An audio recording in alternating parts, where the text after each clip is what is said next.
Alléluia. Amen. Sans plus tarder, nous allons continuer l'enseignement. Nous avions commencé dimanche dernier à parler d'Apocalypse, hein, c'est ça? Et vendredi, on a terminé dessus. Aujourd'hui, on continue toujours sur la doctrine du salut. Et j'ai commencé vendredi à revenir sur quelques points importants en parlant des trois conjugaisons du salut. On se rappelle? Pourquoi c'est important de comprendre ça? C'est parce que quand tu vas lire les épîtres, tu vas te rendre compte qu'il y a plusieurs types de conjugaisons que l'apôtre Paul et les autres apôtres ont prononcé ou alors qu'ils ont exposé en ce qui concerne l'œuvre du salut. Et la première chose qu'il faut savoir, c'est que lorsqu'on parle de l'œuvre passée, la conjugaison passée, c'est ce que Jésus a déjà accompli et c'est ce que nous sommes déjà devenus. Dis Amen. Amen. Donc, dis avec moi, je suis ce que la parole dit que je suis.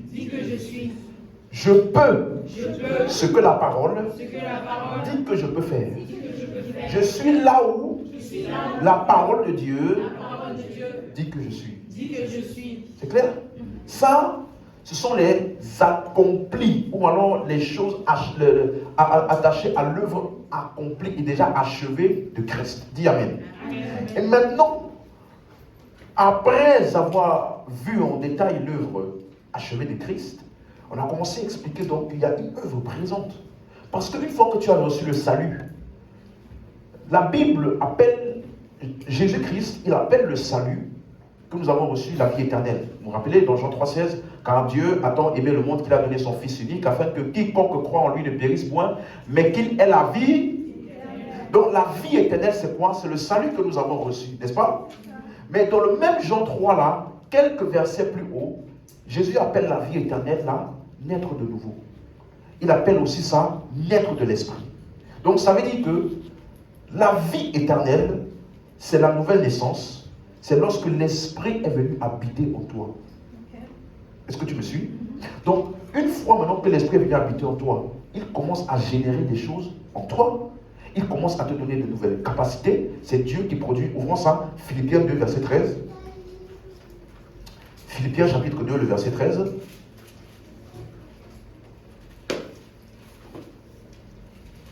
Il dit, verset 12, pardon, on commence verset 12. Philippiens 2, verset 12. On a trouvé?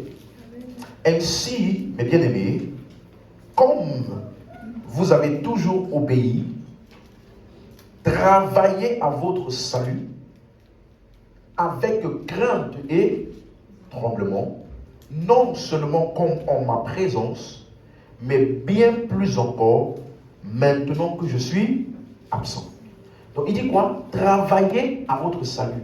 On a déjà expliqué ce verset. Ça ne veut pas dire travailler pour votre salut. Il y a une différence, n'est-ce pas? Donc tu ne peux travailler que ce qui est déjà à l'intérieur. Vous suivez? Donc qu'est-ce qu'il appelle travailler à votre salut? Ça veut dire le manifester à l'extérieur. Et donc, en quoi cela est vu au verset 13? Car c'est Dieu qui produit où?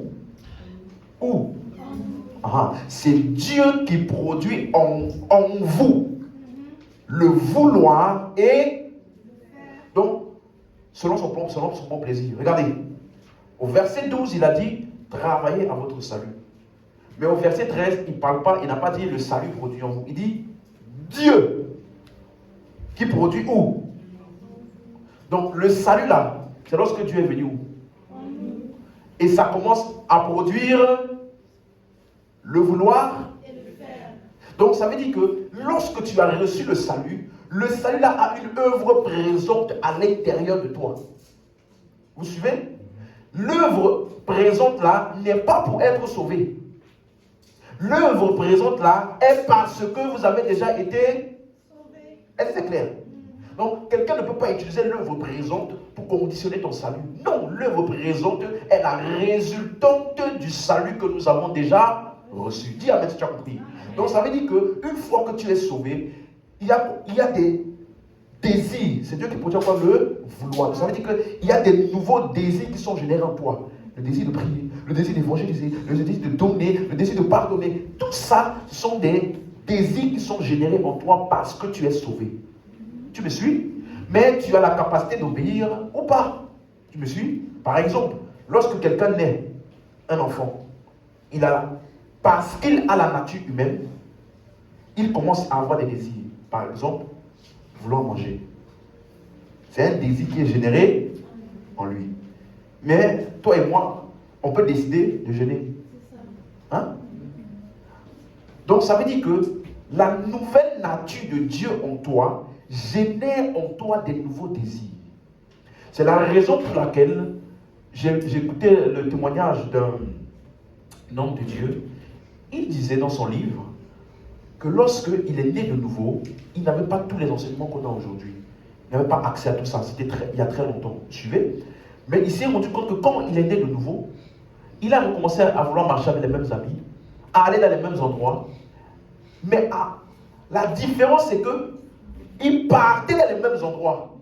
À l'époque, avant sa nouvelle naissance, boîte de nuit, tout ça, péché, tout ça, c'était sa zone de confort. Il a reçu Jésus. Personne ne lui a enseigné que c'est pas bien. Et il est parti là-bas. Quelque chose en lui disait, je ne suis pas à l'aise ici. Je ne suis pas à l'aise ici. Mais c'est quoi? Tu vois? Parce qu'il y a des nouveaux désirs qui sont générés. Et ces désirs-là sont contraires aux désirs du monde. Dis Amen. Donc, c'est Dieu qui produit en vous le vouloir, pas seulement le vouloir, ça veut dire que le désir qui est en toi là n'est pas un désir anodin pour lequel tu dois te battre pour essayer d'accomplir ça. Non, avec le salut là, le salut génère en toi des nouveaux désirs et génère en toi la capacité d'accomplir les désirs. Voilà pourquoi c'est différent de la loi. La loi te donne une ordonnance extérieure sur des tables de pierre et te dit débrouille-toi pour essayer d'accomplir ça. Débrouille-toi pour essayer d'obéir à ça. Si tu obéis, tu es béni. Tu n'obéis pas, tu es maudit. Débrouillez-vous. Et c'est comme ça dans toutes les religions. Tu as un système de choses à accomplir. Tu dois prier tel nombre de fois par jour, par exemple. Ou alors, tu dois faire tel nombre de choses pour essayer d'atteindre Dieu. Et donc, toutes les personnes luttent pour atteindre ça. Mais Dieu dit, voici l'alliance que je ferai avec la maison d'Israël. Ce ne sera plus des lois qui seront à l'extérieur qui vont essayer d'accomplir. Il a dit, je mettrai mes lois dans leur cœur. Dans la nouvelle alliance, nous, on n'essaye pas d'obéir à la parole. On n'essaye pas d'obéir à ce que Dieu dit. Non, dans la nouvelle alliance, on manifeste notre nature. Dis Amen. Tu as compris la différence? Donc, quand tu lis dans la parole, fais ceci. Priez sans cesse. Hein? Revêtez les armes de Dieu. Ce ne sont pas des choses qui sont extérieures à toi. Tu as compris? Comme quand tu dis à un homme, lève-toi. Et va au magasin m'acheter quelque chose. Est-ce que tu es en train de lui demander de faire quelque chose qui est en dehors de sa capacité? Il a la capacité de le faire. Si tu dis à un homme, lève-toi et marche. S'il n'est pas handicapé, il n'a aucun handicap, normalement il doit se lever et... N'est-ce pas? Suivez? Donc dans la parole de Dieu, quand tu lis les instructions, c'est pour ça que quand Paul parle à Timothée, donc 2 Timothée 3,15, tu connais les saintes écritures qui peuvent te rendre sage, à salut, par la foi en Jésus. Et après, il dit, toute écriture, verset 16, est inspirée de Dieu et utile pour enseigner, convaincre, corriger, érader. Instruire où? Pas pour devenir juste. Les instructions qui sont dans les écritures ne sont pas pour devenir juste. Les instructions là, c'est pour ceux qui sont déjà dans la justice et comment ils doivent fonctionner dans la justice. Ce ne sont pas des instructions extérieures ou pour atteindre quelque chose. Dis-moi même si tu comprends. Vous suivez? Donc, l'œuvre présente. Donc aujourd'hui, je vais toujours parler un peu de cette connexion entre l'œuvre passée et l'œuvre présente. Vous suivez? Est-ce que vous avez compris la interconnexion? Tu peux accomplir les désirs de Dieu en toi parce que Dieu t'a déjà sauvé et il est venu habiter où? Donc, la capacité d'accomplir l'œuvre présente est donnée par quoi? L'œuvre passée. Donc, l'œuvre présente est la résultante de l'œuvre. Est-ce que tu comprends? Donc, on va voir par exemple, lorsque vous lisez 2 Corinthiens chapitre 5, le verset 5. Alléluia. Donc, avant de lire, lorsqu'on parlait des 3 conjugaisons du salut, nous avions vu l'œuvre passée, suis-moi, qui parle de ce que Christ a accompli ou fait, l'œuvre présente qui parle de ce que Christ produit en nous, et l'œuvre future qui parle de la rédemption du corps. Est-ce que c'est clair, vous vous rappelez?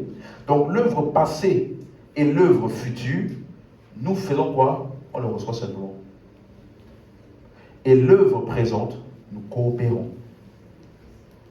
Est-ce que vous suivez? L'œuvre passée et l'œuvre future. Par exemple, les gens parlent de l'enlèvement. J'ai dit que l'enlèvement ne doit pas être un sujet de prière pour être chrétien.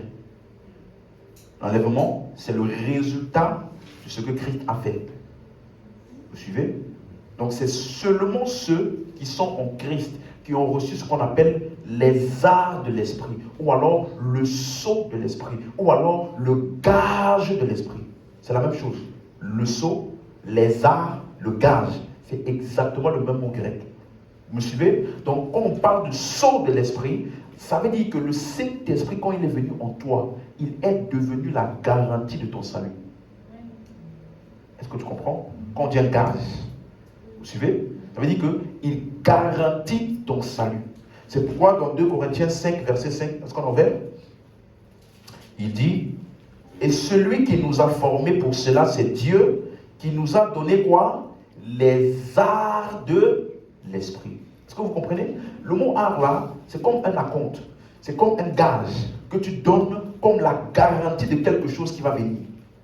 Par exemple, si tu vas dans un magasin et tu n'as pas assez d'argent pour acheter quelque chose, n'est-ce pas? Il te donne la chose, mais il te dit, donne-moi quelque chose comme gage. N'est-ce pas? C'est ça, n'est-ce pas? Donc, il va te demander et tu vas devoir lui donner quelque chose comme un gage que tu vas revenir pour payer tout ce qui manque. Dis Amen si tu suis. Donc, ça veut dire ceci. Ça veut dire que Christ, suis bien. Jésus-Christ n'a pas changé la nature de ton corps. Hein? Mais la Bible dit, vous avez été rachetés à un grand prix. Donc, le prix du sacrifice de Jésus là a déjà payé pour le corps immortel que nous recevons. Mais le corps là est bien stocké quelque part. Tu me suis? Mais pour nous donner le gage, la garantie, le gage, la compte que ça là, c'est notre possession. Il a fait quoi? Il a déposé les arts de l'esprit. Tu me suis? Donc c'est ça qu'on appelle ça l'esprit en toi. Parce que l'esprit il est comment? Immortel, n'est-ce pas? Donc la compte, l'avant-goût de l'immortalité là, sous forme de gage là, est venu où? En toi sous forme de l'esprit. Voilà pourquoi quand ton corps, suis-moi, quand ton corps mortel, il essaye de dériver un peu, tu commences à prendre de l'immortalité qui est en toi pour affecter le corps mortel et le remettre en place. On n'a pas compris ce qu'il a dit. Voici les signes qui accompagneront ceux qui auront cru. Ils vont imposer les mains aux malades.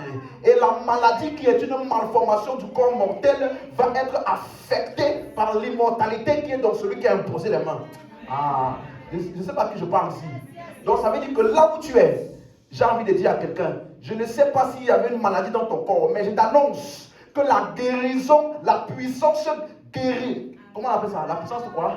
La puissance guéritrice, guérisatrice, guérit quoi? Donnez-moi le mot s'il vous plaît, vous qui êtes à l'école là. Hein? Guérisseuse. Curative. Merci beaucoup. Oui, mais non. J'aimerais annoncer à quelqu'un ici. La puissance curative de ton corps n'est pas quelque part au ciel. La puissance curative pour ton corps est déjà logée en toi, attendant simplement d'être libérée. Je déclare sur ta vie, aucune maladie ne va sortir avec toi cet après-midi ici. Si tu avais une maladie quelque part, ton corps reçoit la guérison maintenant. Au nom de Jésus. Tu m'as suivi? Donc, l'œuvre future, c'est quoi? Le corps immortel. Mais la garantie que nous aurons, ça c'est quoi?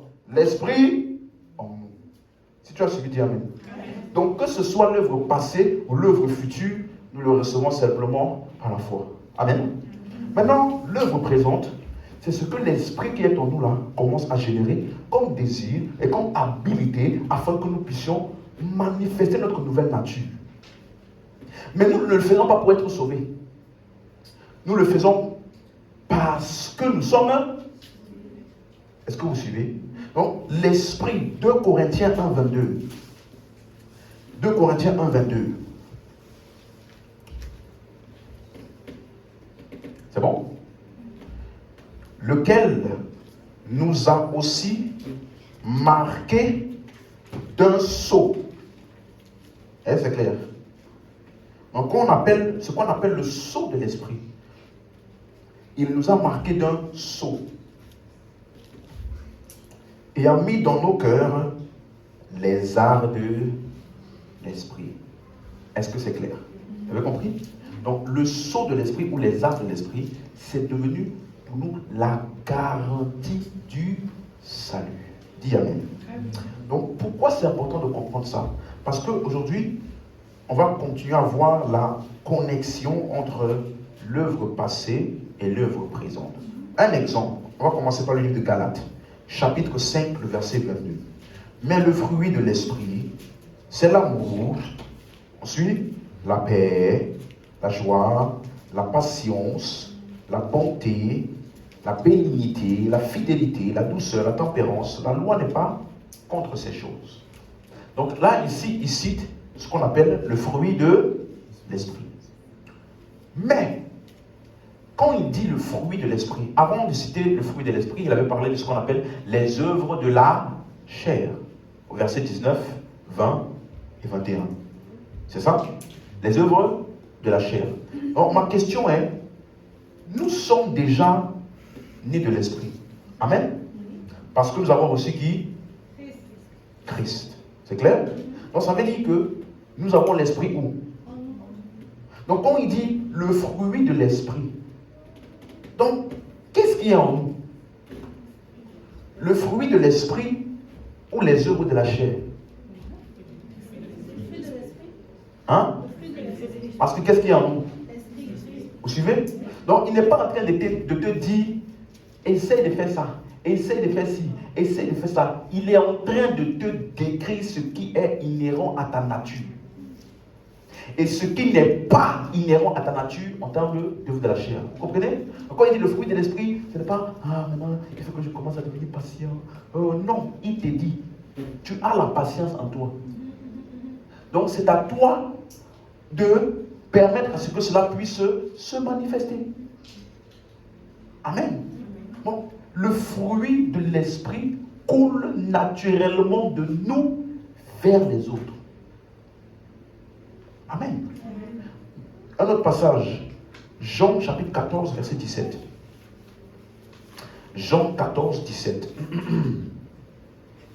Verset 16, pardon. Jean 14, verset 16. Jean 14, verset 16.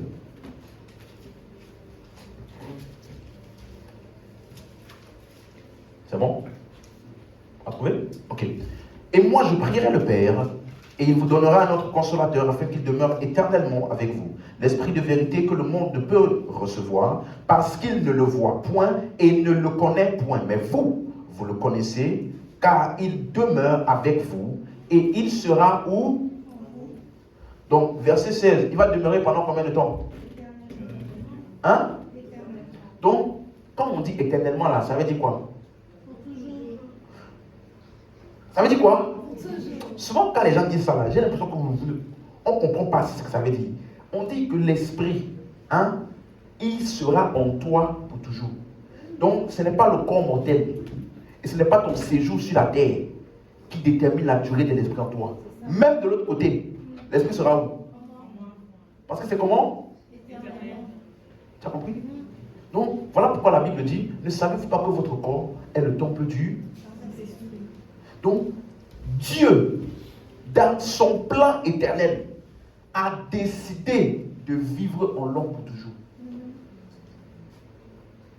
Amen. Donc, l'homme est devenu la maison où l'esprit de Christ habite. C'est pour ça qu'il dit même le mystère caché de tous les temps. Christ où? En nous. L'espérance de la gloire. Et il appelle cela, dans Romains 8, verset 15, vous n'avez pas reçu l'esprit de servitude pour être encore dans la peur. L'esprit de servitude, c'est l'esprit de l'Ancien Testament dans lequel les hommes étaient des esclaves ou des serviteurs. Mais il dit que vous avez reçu l'esprit d'adoption par lequel nous crions Abba. Nous on ne crie pas éternel, Jéhovah Jireh, Jéhovah Tikenu. Tous les Jéhovah là ont été regroupés en un. Abba Père. Dis Amen. Est-ce que c'est clair pour quelqu'un maintenant? Donc, en réalité, toi et moi aujourd'hui, depuis que nous avons reçu l'Esprit de Christ en nous, il est devenu, notre nature et il donne des habilités pour fonctionner dans notre vie chrétienne. Dis-moi Amen. Alors, pourquoi c'est important de comprendre la pertinence là de l'Esprit qui est en nous? Parce que quelqu'un me disait, il me posait la question, je ne sais plus il y a combien de semaines là, mais les gens qui viennent à l'église et qui disent, pendant un certain moment, ils sont là, ils croient en Jésus, ils prient comme nous, ils font tout comme nous, et puis tu crois que la personne là, elle est sauvée, et puis du jour au lendemain, pah, elle est plus là. Crois plus en Jésus. Jésus, c'est un Égyptien. Jésus, c'est un dieu égyptien qui était là à l'époque des pharaons. Ce truc de Jésus là, je n'y crois plus du tout. En fait, ça n'a jamais existé même. Parce que finalement, je pense que je m'étais fait berner. Ou la personne devient athée. Ou la personne elle devient agnostique. Comment ça s'est fait? Comment ça s'est fait? Demande à ton voisin, comment ça s'est fait? Tu as déjà vu quelqu'un comme ça? Ou qui est retourné dans le monde? Certains disent retourner dans le monde, croire en Jésus. Est-ce que vraiment, comment on explique ça? Je dis d'accord. Si tu comprenais ce qu'on appelle le salut et l'esprit en nous, ça devait être très facile à répondre. Mais je vais te donner un élément de réponse. 1 Jean chapitre 2, le verset 27. Maintenant, je veux votre attention complète. Ça, c'est un des versets aussi que, malheureusement, beaucoup l'utilisent sans avoir vraiment compris de quoi ça parle. 1 Jean chapitre 2, le verset 27. Tout le monde est d'accord avec moi que tous ceux qui sont sauvés, ils ont l'Esprit de Dieu où? Tu es d'accord? Et l'Esprit de Dieu est la garantie de notre... Donc si l'Esprit de Dieu vient en nous éternellement, notre salut est garanti pendant combien de temps? On est d'accord? Ok. Allons-y maintenant dans 1 Jean 2, verset 27. Pour vous, l'onction que vous avez reçue de lui demeure où? Hein? Ok. Et vous n'avez pas besoin qu'on vous enseigne. Mais comme son onction vous enseigne toutes choses et qu'elle est véritable et qu'elle n'est point un mensonge, demeurez en lui selon les enseignements qu'elle vous a donnés. Dis Amen.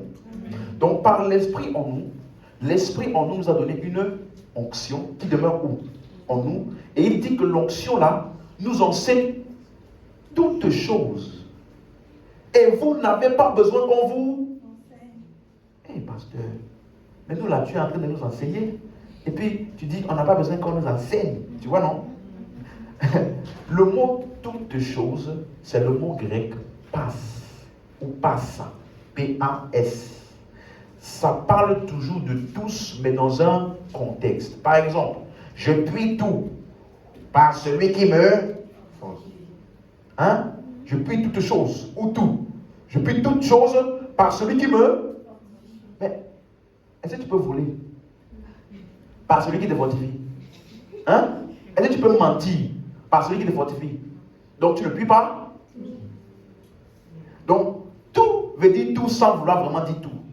De quel tout parlait-il?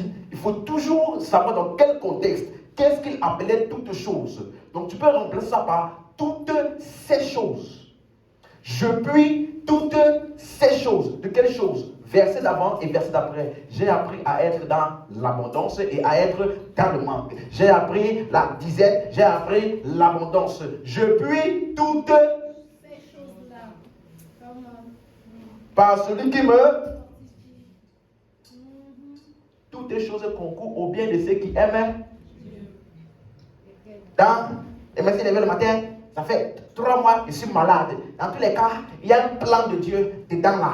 Pour que ma vie, parce que ça va m'apprendre l'humilité, comme ça dans tous les cas, quand Dieu va m'élever là, je serai humble dans l'élévation. Toutes les choses au bien de... Tu vois non? Toutes ces choses, de quelles choses parlait-il? La maladie ne concourt pas à ton bien. Hein? La souffrance, chômage, tout ça ne concourt pas à ton bien. D'une manière, ça ne concourt pas à ton bien. Tu as compris? Donc de quelles choses parlait-il?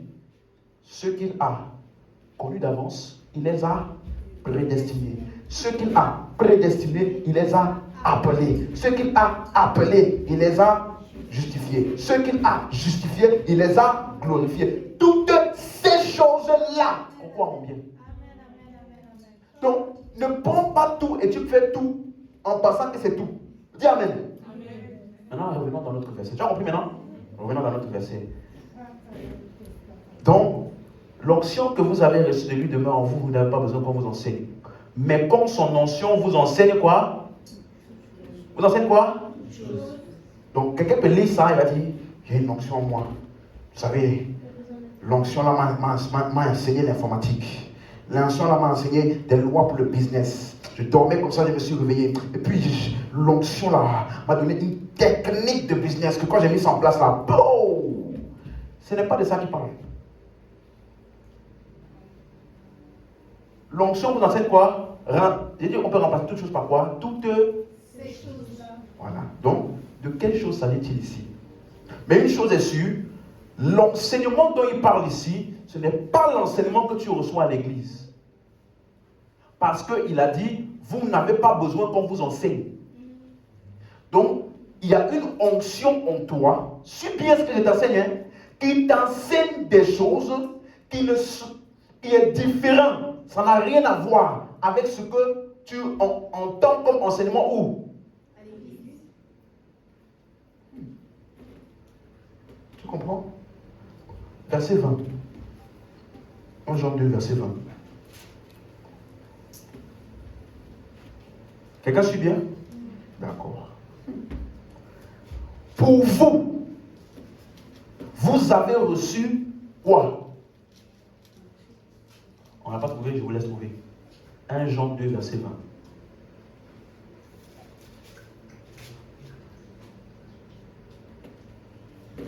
C'est bon? Ok.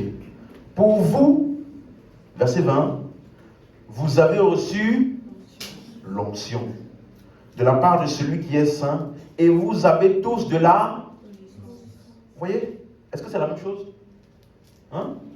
La même chose, n'est-ce pas? Donc, ça veut dire qu'il y a une onction en toi qui te donne une connaissance et un enseignement qui est inhérent en toi.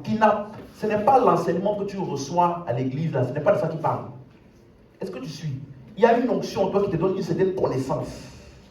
Et la connaissance là ne vient pas des enseignements de l'église. Elle vient du fait que tu as l'esprit en toi qui est venu faire sa demeure en toi. Et donc cette onction là qui est en toi t'enseigne ces choses là. Donc toute personne qui est en Christ a cette onction en lui. Hein? Tu es d'accord? Tous ceux qui sont en Christ ont cette onction où? Et donc cette onction vient du Saint-Esprit qui est le gage de notre salut. Maintenant, ma question est, de quelle connaissance s'agit-il? Quelles sont ces choses-là qui nous enseignent? Tu es prêt? Alors, commençons au verset 20. Il dit, pour vous, vous avez reçu l'onction de la part de celui qui est saint, vous avez tous de la connaissance. Est-ce qu'on peut commencer une phrase par pour vous? Pas une idée. S'il commence à dire pour vous, ça veut dire qu'avant là, il parlait d'un autre groupe. Hein? Il parlait d'une chose par rapport à un autre groupe. Et puis maintenant, il a dit maintenant, mais pour vous là. Il a donné maintenant une caractéristique. Donc, de quel groupe parlait-il avant? Allons voir le verset 18. Verset 18. Alléluia. Petits enfants, c'est la dernière heure, et comme vous avez appris qu'un antéchrist fait quoi? Attends, regarde-moi. Tu as déjà entendu parler d'antéchrist quelque part? Oui? Tu as déjà vu des théories dessus? Ok, cet après-midi, on va délivrer antéchrist là. Hein? Vous avez appris qu'un antéchrist vient. Hein? Et il y a, donc ça il y a combien? Donc, il y a maintenant combien? Plusieurs. Mais, selon cette théorie-là, on nous a souvent dit que c'est un gars qui va émerger de quelque part là, qui va réunir toutes les religions, et puis va devenir le boss. Il va s'asseoir sur le trône de l'église. Ou bien vous n'avez pas entendu ça? Moi, avant, on nous enseignait ça.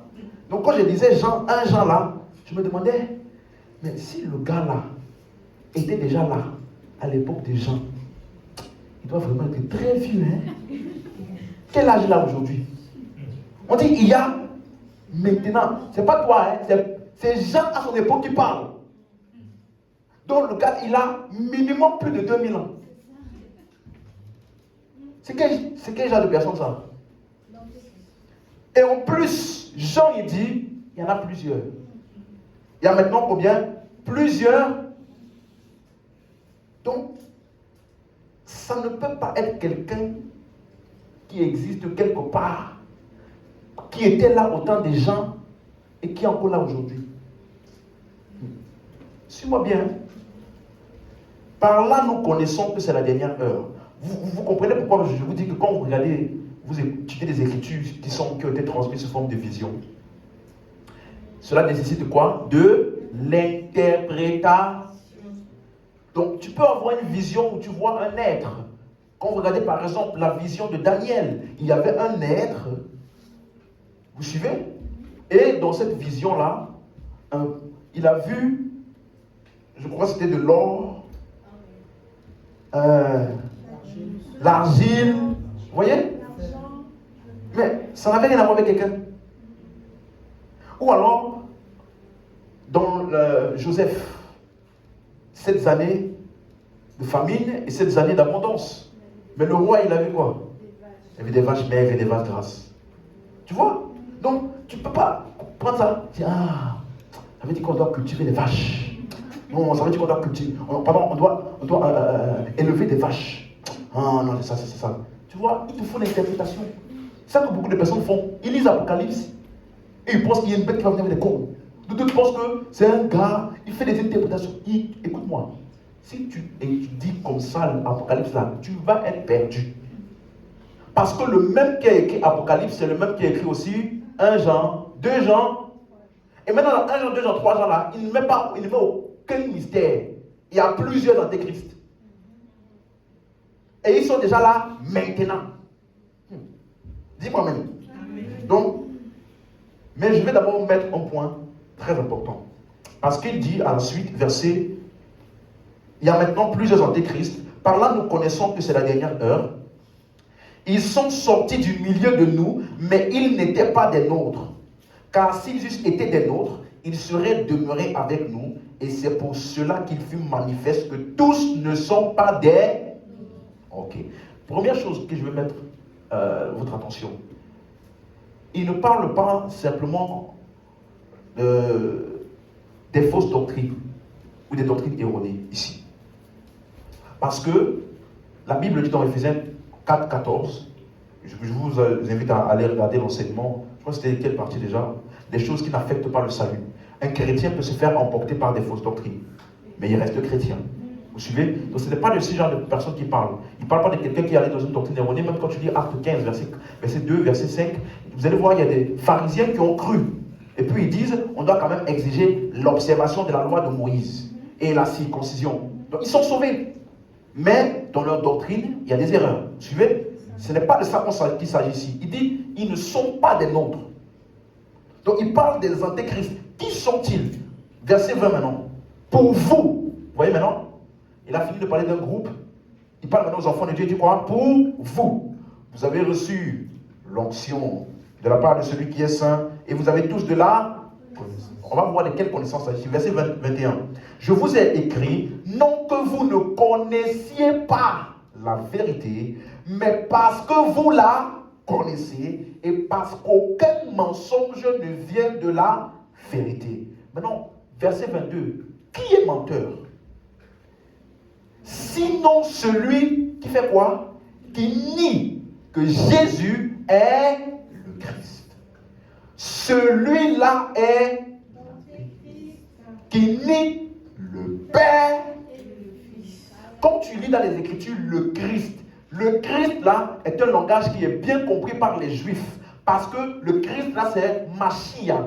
Tu me suis? Loin, son onction. Donc c'est celui qui était annoncé depuis dans les écrits de l'Ancien Testament comme étant le sauveur qui devait venir pour sauver les hommes de l'humanité. Et donc tous ceux qui renient que Jésus là est le Christ là, ou le Messie, ou le Fils de Dieu, c'est eux les antéchrists. Et il dit celui qui nie comme ça, il nie le Père et le Fils. Pourquoi? Parce que Jésus, sur moi, est le Fils. Hein? Mais il est le Père qui est manifesté en chair dans le Fils pour venir sauver les hommes. Donc Christ est l'humanité de Dieu. Tous ceux qui ne croient pas ça, on les appelle comment? Donc ce n'est pas un nom quelque part qui va venir quelque part. Il faut oublier ça. Tu me suis? Tous ceux qui nient, le menteur, celui qui nie que Jésus est le Christ, c'est celui-là qui est l'antéchrist. Donc il n'y en a pas un.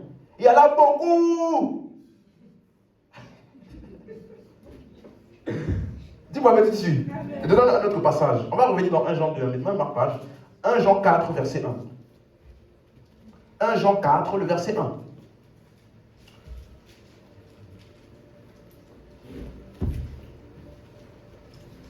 C'est bon? Bien-aimés, n'ajoutez pas foi à tout esprit, mais éprouvez les esprits pour savoir s'ils sont de Dieu. Car plusieurs faux prophètes sont venus où? Verset 2. Reconnaissez à ceci l'Esprit de Dieu.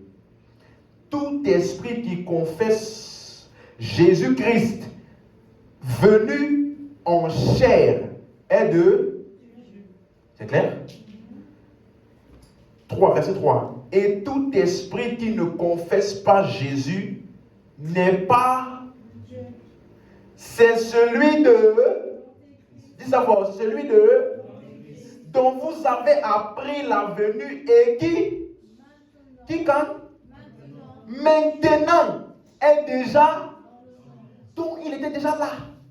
À l'époque des gens. D'où viennent nos théories qu'on attend un antéchrist?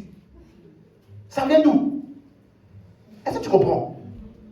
Donc, tout esprit qui confesse, ça veut dire que l'antéchrist sur moi maintenant, c'est plus que d'être une personne, c'est un esprit qui inspire une doctrine qui renie que Jésus est venu dans la chair. Maintenant, je vais t'expliquer ça veut dire quoi, Jésus est venu dans la chair. Suis-moi. On n'a pas dit que Jésus est né dans la chair. On a dit Jésus est quoi? Venu là, ça veut dire qu'il était quelque part avant. Et c'est le même Jean qui a dit quoi? Au commencement était la parole. La parole était avec Dieu et la parole était Dieu. Et au verset 14, la parole a été faite. Donc Jésus, venu dans la chair, ça parle de quoi? Sa divinité et son humanité. Toute doctrine qui renie la divinité et l'humanité de Jésus est un antéchrist. Et tous ceux qui croient en ça sont antéchrists. Ce n'est pas une personne. C'est une doctrine. C'est un système de croyance. Appelle ça comme tu veux. Je n'ai rien contre aucune religion, mais toutes les religions qui disent que Jésus était un prophète là, c'est des religions antéchrist. Il n'est pas un prophète. Parce qu'en disant qu'il était un prophète, vous reniez sa divinité. Tu me suis? Quel que soit le nom, ça peut s'appeler tout type de religion. D'autres disent même que Jésus, il est la première créature de Dieu. Et que c'est maintenant, à part cette première créature-là, qu'il a créé tout le reste. Si tu ne connais pas, laisse. Si tu ne vois pas de quelle religion ça dit, celui qui est dans cette religion-là, il sait de quoi il parle. Aucune religion ou croyance qui renie la divinité et l'humanité de Christ pour sauver les hommes là, c'est comment on l'appelle comment? Donc, c'était là depuis le temps des gens et ça a continué jusqu'à aujourd'hui. Tu vois que ce n'est pas une personne, c'est un enseignement, c'est une doctrine inspirée par un esprit. Dis-moi même si tu as suivi. Amen. Donc tous ceux qui croient en ces choses-là, ils sont antéchrist. Tu me suis? Oh Jésus, il est comme tous les autres prophètes, comme Abraham, il est comme Moïse, il est comme les autres. Antéchrist. Oui. Et on dit l'esprit la confesse. D'autres versions disent enseigne. Ça veut dire, il va t'enseigner de manière détaillée. C'est une doctrine détaillée. Avec des preuves même. Donne un titre de la Bible. Sortez de la Bible. Oui. Est-ce que tu me suis? Est-ce que tu me suis? Maintenant, on va revenir dans 1 Jean 2 maintenant. Tu vas comprendre de quoi il parle maintenant. Tu vas comprendre de quelle connaissance il s'agit. Ah, merci Seigneur. Est-ce que quelqu'un suit bien? Antéchrist là, tu sais maintenant c'est quoi? Non, il ne faut plus imaginer, c'est quelqu'un qui dit, Antéchrist là, c'est le pape. Moi, à mon époque, on a pris la Bible là, on a pris Apocalypse, on a tourné les versets jusqu'à, on m'a montré que c'est le pape Jean-Paul II. Et puis il est mort. Et puis c'est devenu Barack Obama. 666. Et puis lui, il a quitté le pouvoir, et puis c'est devenu quelqu'un d'autre. Donc, à chaque fois que c'est une autorité qui vient quelque part, on dit c'est lui. Décidez-vous. Tu m'entends? Mais regarde, ça n'a rien à voir. C'était déjà là au temps des gens. Au temps des apôtres, c'était déjà là. Ce n'est pas quelque chose du futur. 1 Jean 2, verset 19. Ils sont sortis du milieu de nous. Mais ils n'étaient pas des nôtres. Car s'ils eussent été des nôtres, ils seraient demeurés avec nous. Mais cela est arrivé afin qu'il fût manifeste que tous ne sont pas des... Donc, il y a beaucoup qui sont au milieu du milieu chrétien, qui ne sont pas des nôtres. Crois pas que Jésus... Écoute-moi. C'est parce que tu n'évangélises pas beaucoup. Quand tu vas évangéliser, toi tu vas dire quoi? Je suis chrétien. Ah d'accord. Jésus, il est Dieu, il est fils de Dieu, il est quoi? Bah je sais pas. Je sais pas s'il est Dieu ou il est fils de Dieu. Normalement il n'est pas Dieu. Hein. Moi je sais pas trop s'il est Dieu. Un chrétien, hein, il parle comme ça. Tu vois non? Non? Ça là, il y en a beaucoup qui sont au milieu de nous. Ils ne croient pas. Pourquoi? Parce qu'on ne leur a pas enseigné ou alors annoncé le vrai évangile. Tu me suis? Donc, ils ne croient pas que Jésus est fils de Dieu. Il est ressuscité pour nous donner le salut. Ils sont sortis du milieu de nous, mais ils n'étaient pas des nôtres. Donc, on n'a pas dit qu'ils ne croient plus. Ils n'étaient pas. Donc, ils peuvent devenir athées, ils peuvent aller dans notre religion, ils peuvent avoir une autre croyance qui renie la foi chrétienne et ils deviennent antéchrist. Ici, là, Jean dit, ils n'ont pas rétrogradé. Ils n'ont jamais été des nôtres. S'ils avaient été des nôtres, ils seraient demeurés avec eux. Quelqu'un comprend ce que je dis? Donc, je ne crois plus, votre Jésus là. Ils n'ont jamais été des nôtres. S'ils étaient des nôtres là, ils seraient fait quoi? Demeurer. Maintenant, il va t'expliquer pourquoi il peut être aussi radical. Pourquoi il est radical comme ça? Pourquoi? D'où est-ce qu'il tire ça? Et avant d'avancer, on n'a pas dit il serait resté dans notre église. Non, parce que ça là, ce verset là, on menace beaucoup déjà ça. Non, tu n'es pas de Dieu, tu n'es pas sauvé, tu n'es pas avec Christ. Si tu avais vraiment été avec Christ là, tu t'es resté. On n'a pas dit rester, il n'était pas de notre église. On a dit des nôtres. Les nôtres là, c'est nous tous qui croyons que Jésus est le Fils de Dieu. Donc il peut quitter ton église, mais il reste des nôtres. Donne-moi un bon amen ici. Donc que personne ne te menace, non, il n'était pas de notre. Voilà pourquoi il a quitté l'église. Ton église là, ce n'est pas le corps de Christ. Ton église n'est qu'une partie. Donc, on a quitté ton église là, il y a beaucoup d'autres corps d'église partout. Qu'on ne menace personne, non, si tu quittes mon église, tu quittes ma couverture, ta vie va rater, ta vie va rater. Tu es Jésus.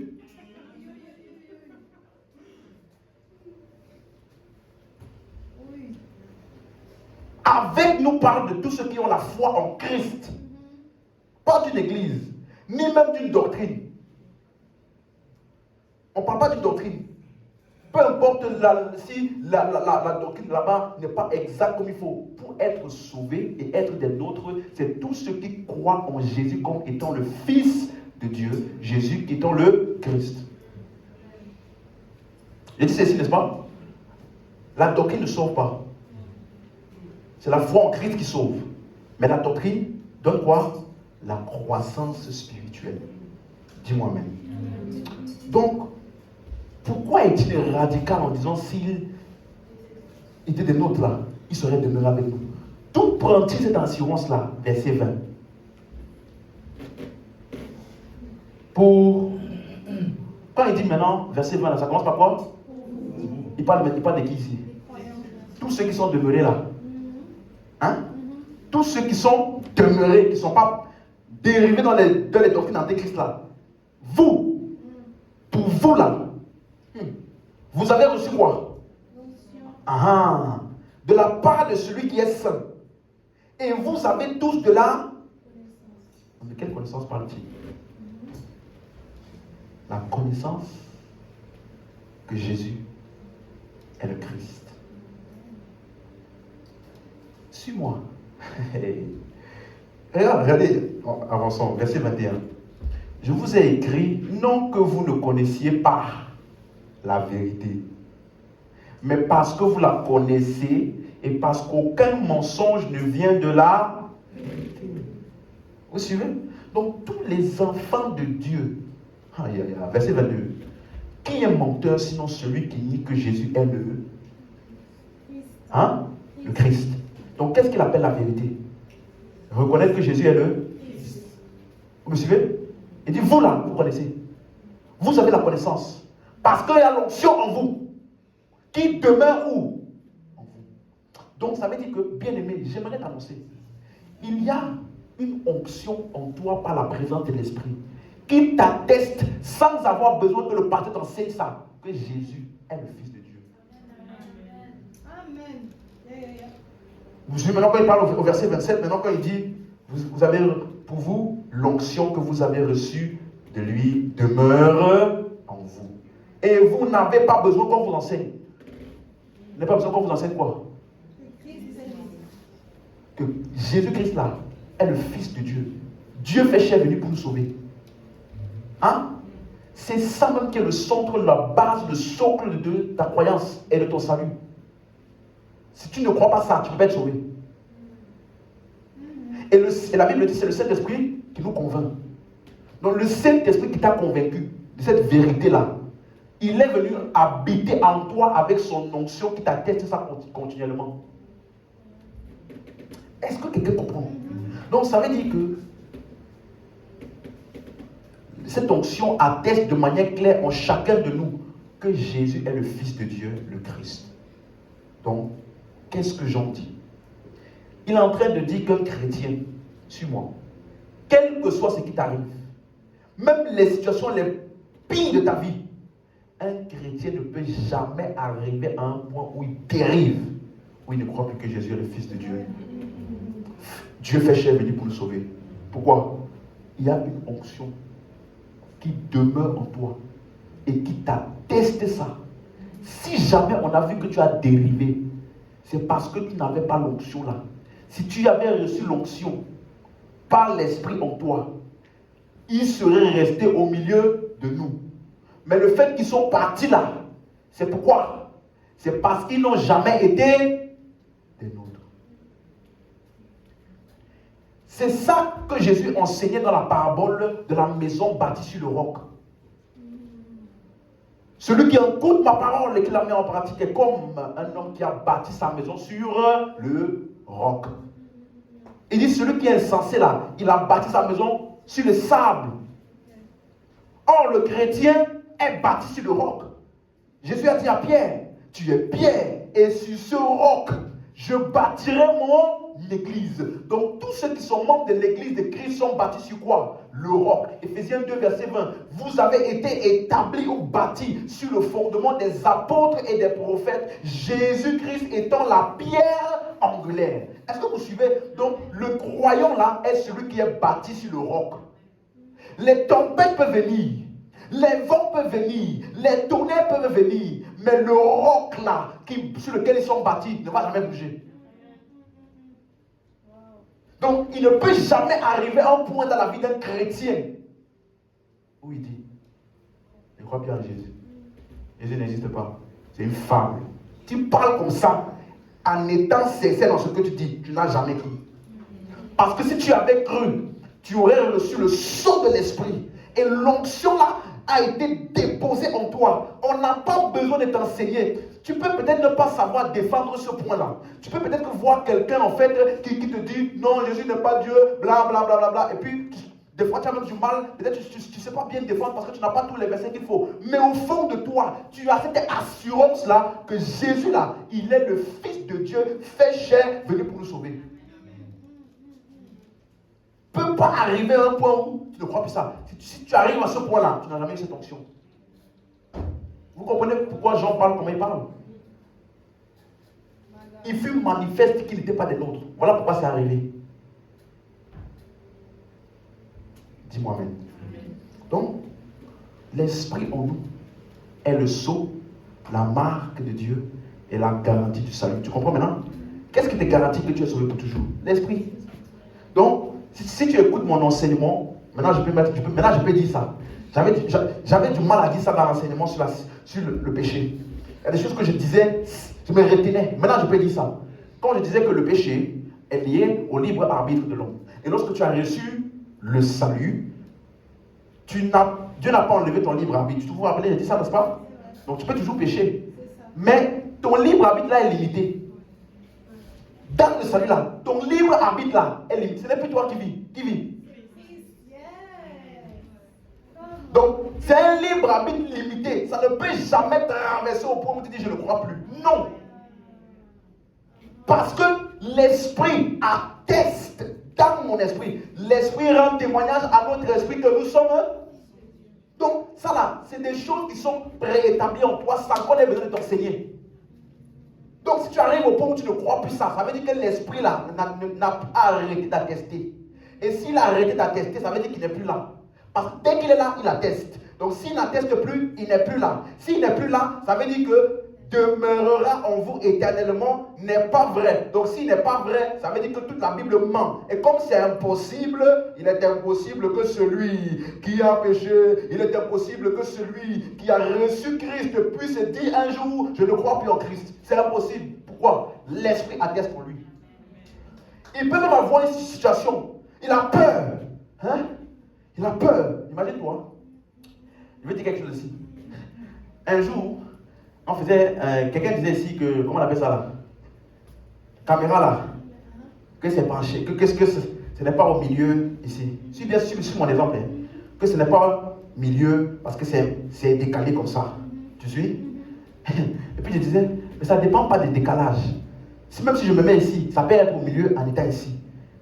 Et puis la personne disait, non, mais ça dépend de comme ça. Et puis ma femme, elle a dit, tu veux discuter avec un ingénieur?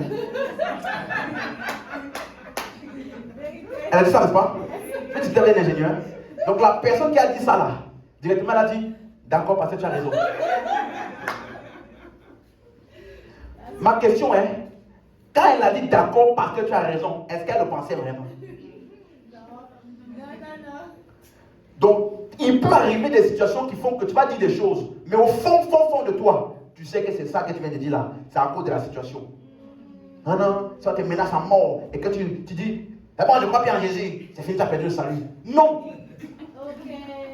Il peut arriver des situations où, si tu n'es pas bien établi, oui, tu as peur, c'est bon, je laisse. Mais au fond de toi, tu sais que Christ là est véritable. Donc ce que tu as dit là n'a rien changé. Ah, dis-moi bien. Donc, Tu peux dire des choses à cause d'une situation, parce que tu es sur on t'a pris un dépourvu, tu as peur, ou je ne sais pas quoi là. Mais il y a quelque chose qui t'atteste en toi. Hein? Comme c'était, je vais parler, hein. C'était une femme, elle dit lui là, le garçon là, il me dit rien, il me dit rien, il me m'intéresse même pas. Alors que le gars rentre à la maison, oh Seigneur, touche son cœur, il faut que. Amène ses yeux vers moi, amène ses yeux vers moi. Mais devant tout le monde, tu fais quoi? Non, je ne sais pas. Donc, tu es d'accord avec moi que nous là, on peut dire ou faire des choses, pourtant au fond, on sait ce que nous croyons. C'est ça qui peut arriver. Donc, ça là, on ne parle pas de ce genre de choses là. Ça peut arriver. Tu me suis? Et si ça t'est déjà arrivé dans ta vie, sois calme. Sois calme.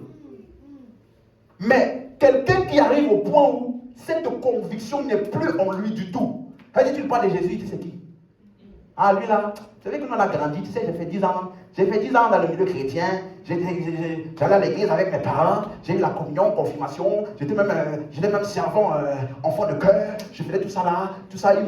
Quelqu'un m'a dit ça, le seul sacrement qui me manquait c'était le mariage. Mais franchement, j'ai tout passé, j'ai passé tous les sacrements. Mais maintenant, vos histoires de Jésus là, franchement, je sais pas, je crois plus trop, je sais pas, je pense qu'il y a la nature, je pense qu'il y a peut-être quelque chose au-dessus, il y a quelque chose au-dessus.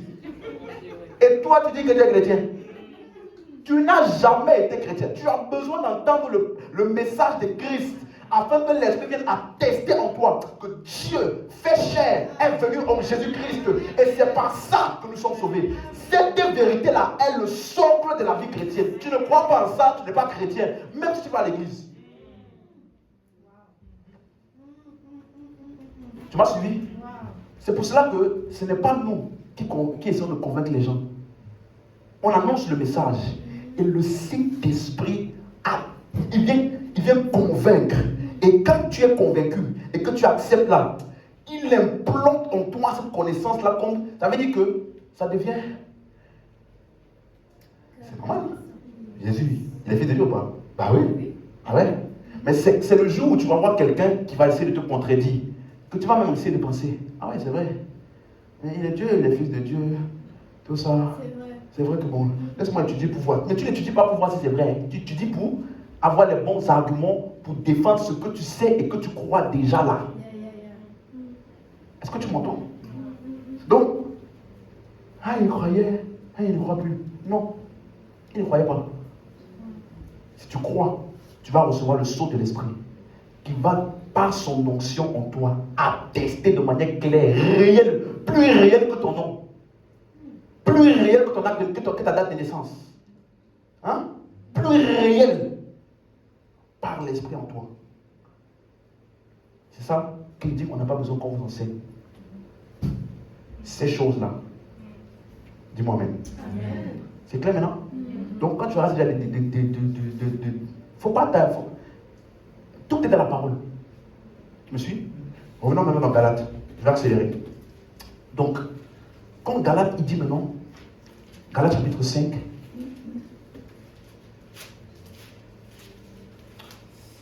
amen, c'est clair pour quelqu'un?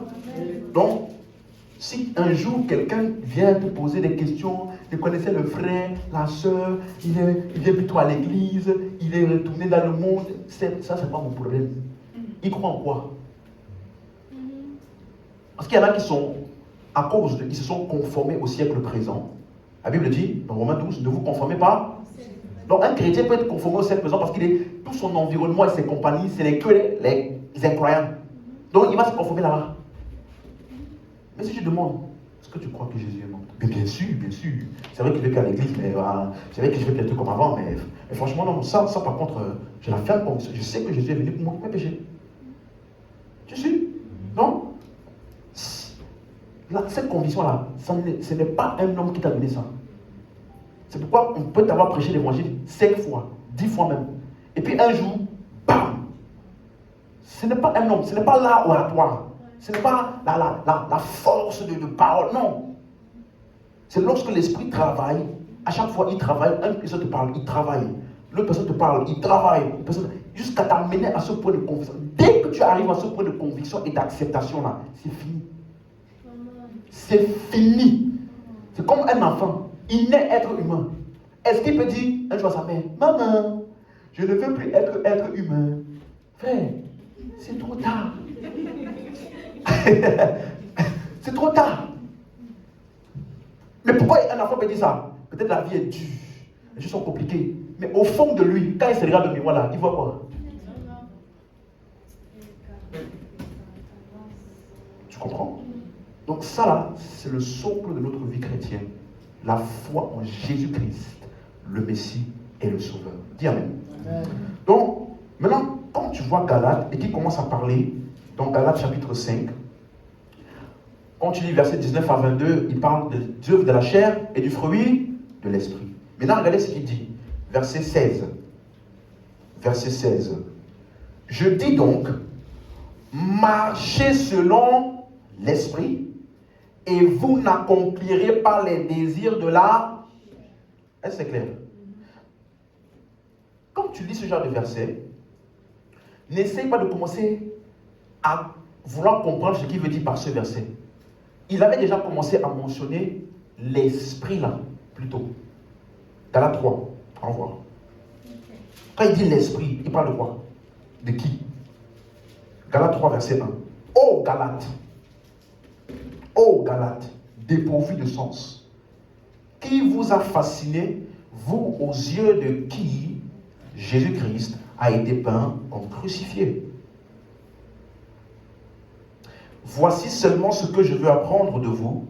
Est-ce par les œuvres de la loi que vous avez reçu? Que vous avez reçu quoi? Vous voyez? Là, il commence à parler de quoi? Ok. Est-ce par les œuvres de la loi que vous avez reçu l'esprit ou par la prédication de la foi? Dans la version seconde, maintenant, il appelle ça en écoutant l'évangile avec foi. Me suivez?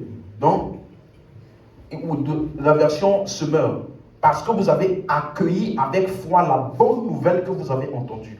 Donc, il parle aux gens qui avaient déjà reçu quoi? L'esprit. Et il leur dit, comment est-ce que vous avez reçu l'esprit? Lorsque vous avez entendu et accepté quoi? L'évangile. Est-ce que c'est clair? Donc, comment est-ce qu'un homme reçoit le Saint-Esprit? En écoutant la prédication et recevant l'évangile. Tu me suis? Non, il n'y a pas de j'ai reçu Jésus, j'ai maintenant besoin du Saint-Esprit. Non, ça veut dire qu'on ne t'a pas expliqué. Tu vois, non? Non, j'ai reçu le Saint-Esprit, j'ai maintenant besoin de l'Esprit. L'Esprit vient, Esprit vient, Esprit vient. On ne t'a pas expliqué. Non. Il n'y a pas un autre esprit à part ou après avoir reçu Jésus. Parce que question, le Jésus que tu dis qui est en toi là, c'est quel Jésus? Est-ce le Jésus qui était sur la terre et qui est monté aux cieux? Hein? Est-ce qu'un homme, parce que Jésus est ressuscité, il était avec sa forme humaine. Est-ce qu'un homme peut entrer dans un homme? Donc quand tu dis Christ en moi, c'est Jésus homme là? C'est qui? Tu me suis?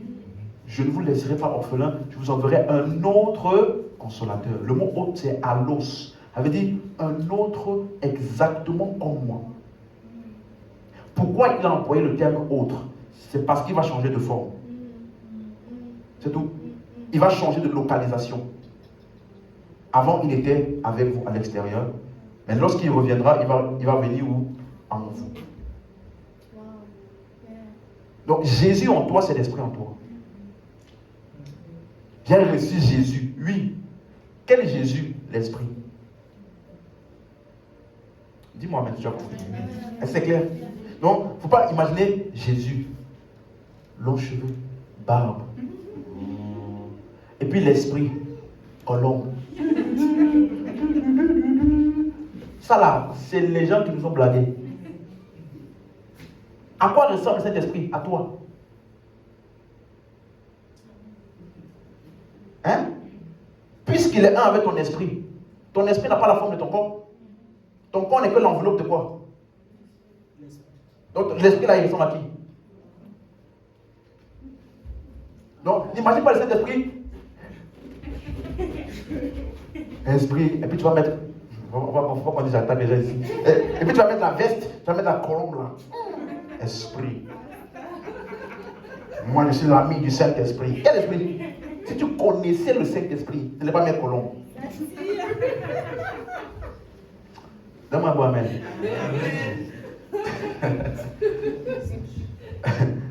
Dis-moi amen.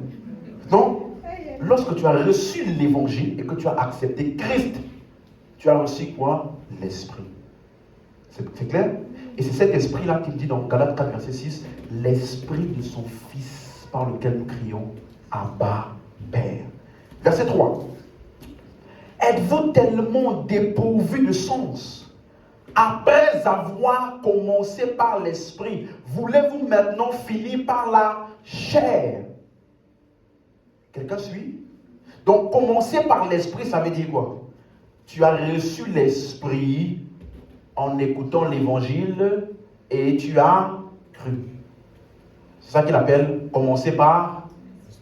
Et maintenant, continuer par la chair ou finir par la chair, ça veut donc dire quoi? Tu ne t'appuies plus sur ce que tu as cru, tu commences à essayer de faire. Tu suis? C'est ce qu'il est en train d'expliquer. Donc, quand il dit l'esprit là, c'est le même esprit que tu as. Quand il dit marcher selon l'esprit, ce n'est pas un autre esprit quelque part. C'est exactement l'esprit que tu as reçu par lequel maintenant tu marches et tu fonctionnes. Ce n'est pas un esprit ailleurs. Oh Seigneur, cet esprit, viens, je veux marcher selon toi, viens dans ma vie. Non! Tu l'as déjà reçu. Quand il dit marche selon l'esprit, il ne te dit pas quelque chose qui est en dehors de ta portée. Il t'explique juste que la nature que tu as là maintenant te permet de fonctionner comme ça. Ce n'est pas un autre esprit. Tu es né de l'esprit, et d'autres versions disent même, tu vis par l'esprit. Parce que c'est l'esprit de Dieu qui t'a donné la vie. Donc vous allez voir dans les Écritures, vivre par l'esprit et marcher selon l'esprit. Ce n'est pas la même chose. Vivre selon l'esprit, c'est commencer par l'esprit, c'est recevoir l'esprit par la foi en l'évangile. Parce que quand tu as cru en Jésus, il t'a donné quoi? La vie. Par qui? Le Saint-Esprit. Donc nous vivons, nous tous ici, nous vivons selon l'esprit. Vivre selon l'esprit là, c'est pas. Non, faut pas parler, faut pas parler. Actuellement là, je suis en esprit, Tu marches même différemment, tu marches lentement. Ah non, ça va, ma soeur. Tu vas obstruer ma communion avec l'esprit. Là, je suis dans une atmosphère. Ce n'est pas ça. Vivre selon l'esprit là. Pendant que tu dors, tu es selon l'esprit. Quand tu te réveilles, tu es selon l'esprit. Ce n'est pas quelque chose que tu fais. Vivre selon l'esprit, c'est l'esprit en toi par la foi en l'évangile. Maintenant que tu as reçu l'esprit en toi, tu peux donc maintenant marcher selon cet esprit qui est où? En toi. Verset 13 de Galates 3 toujours. Christ nous a rachetés de la malédiction de la loi, étant devenu malédiction pour nous, car il est écrit, maudit est quiconque est pendu au bois. Verset 14.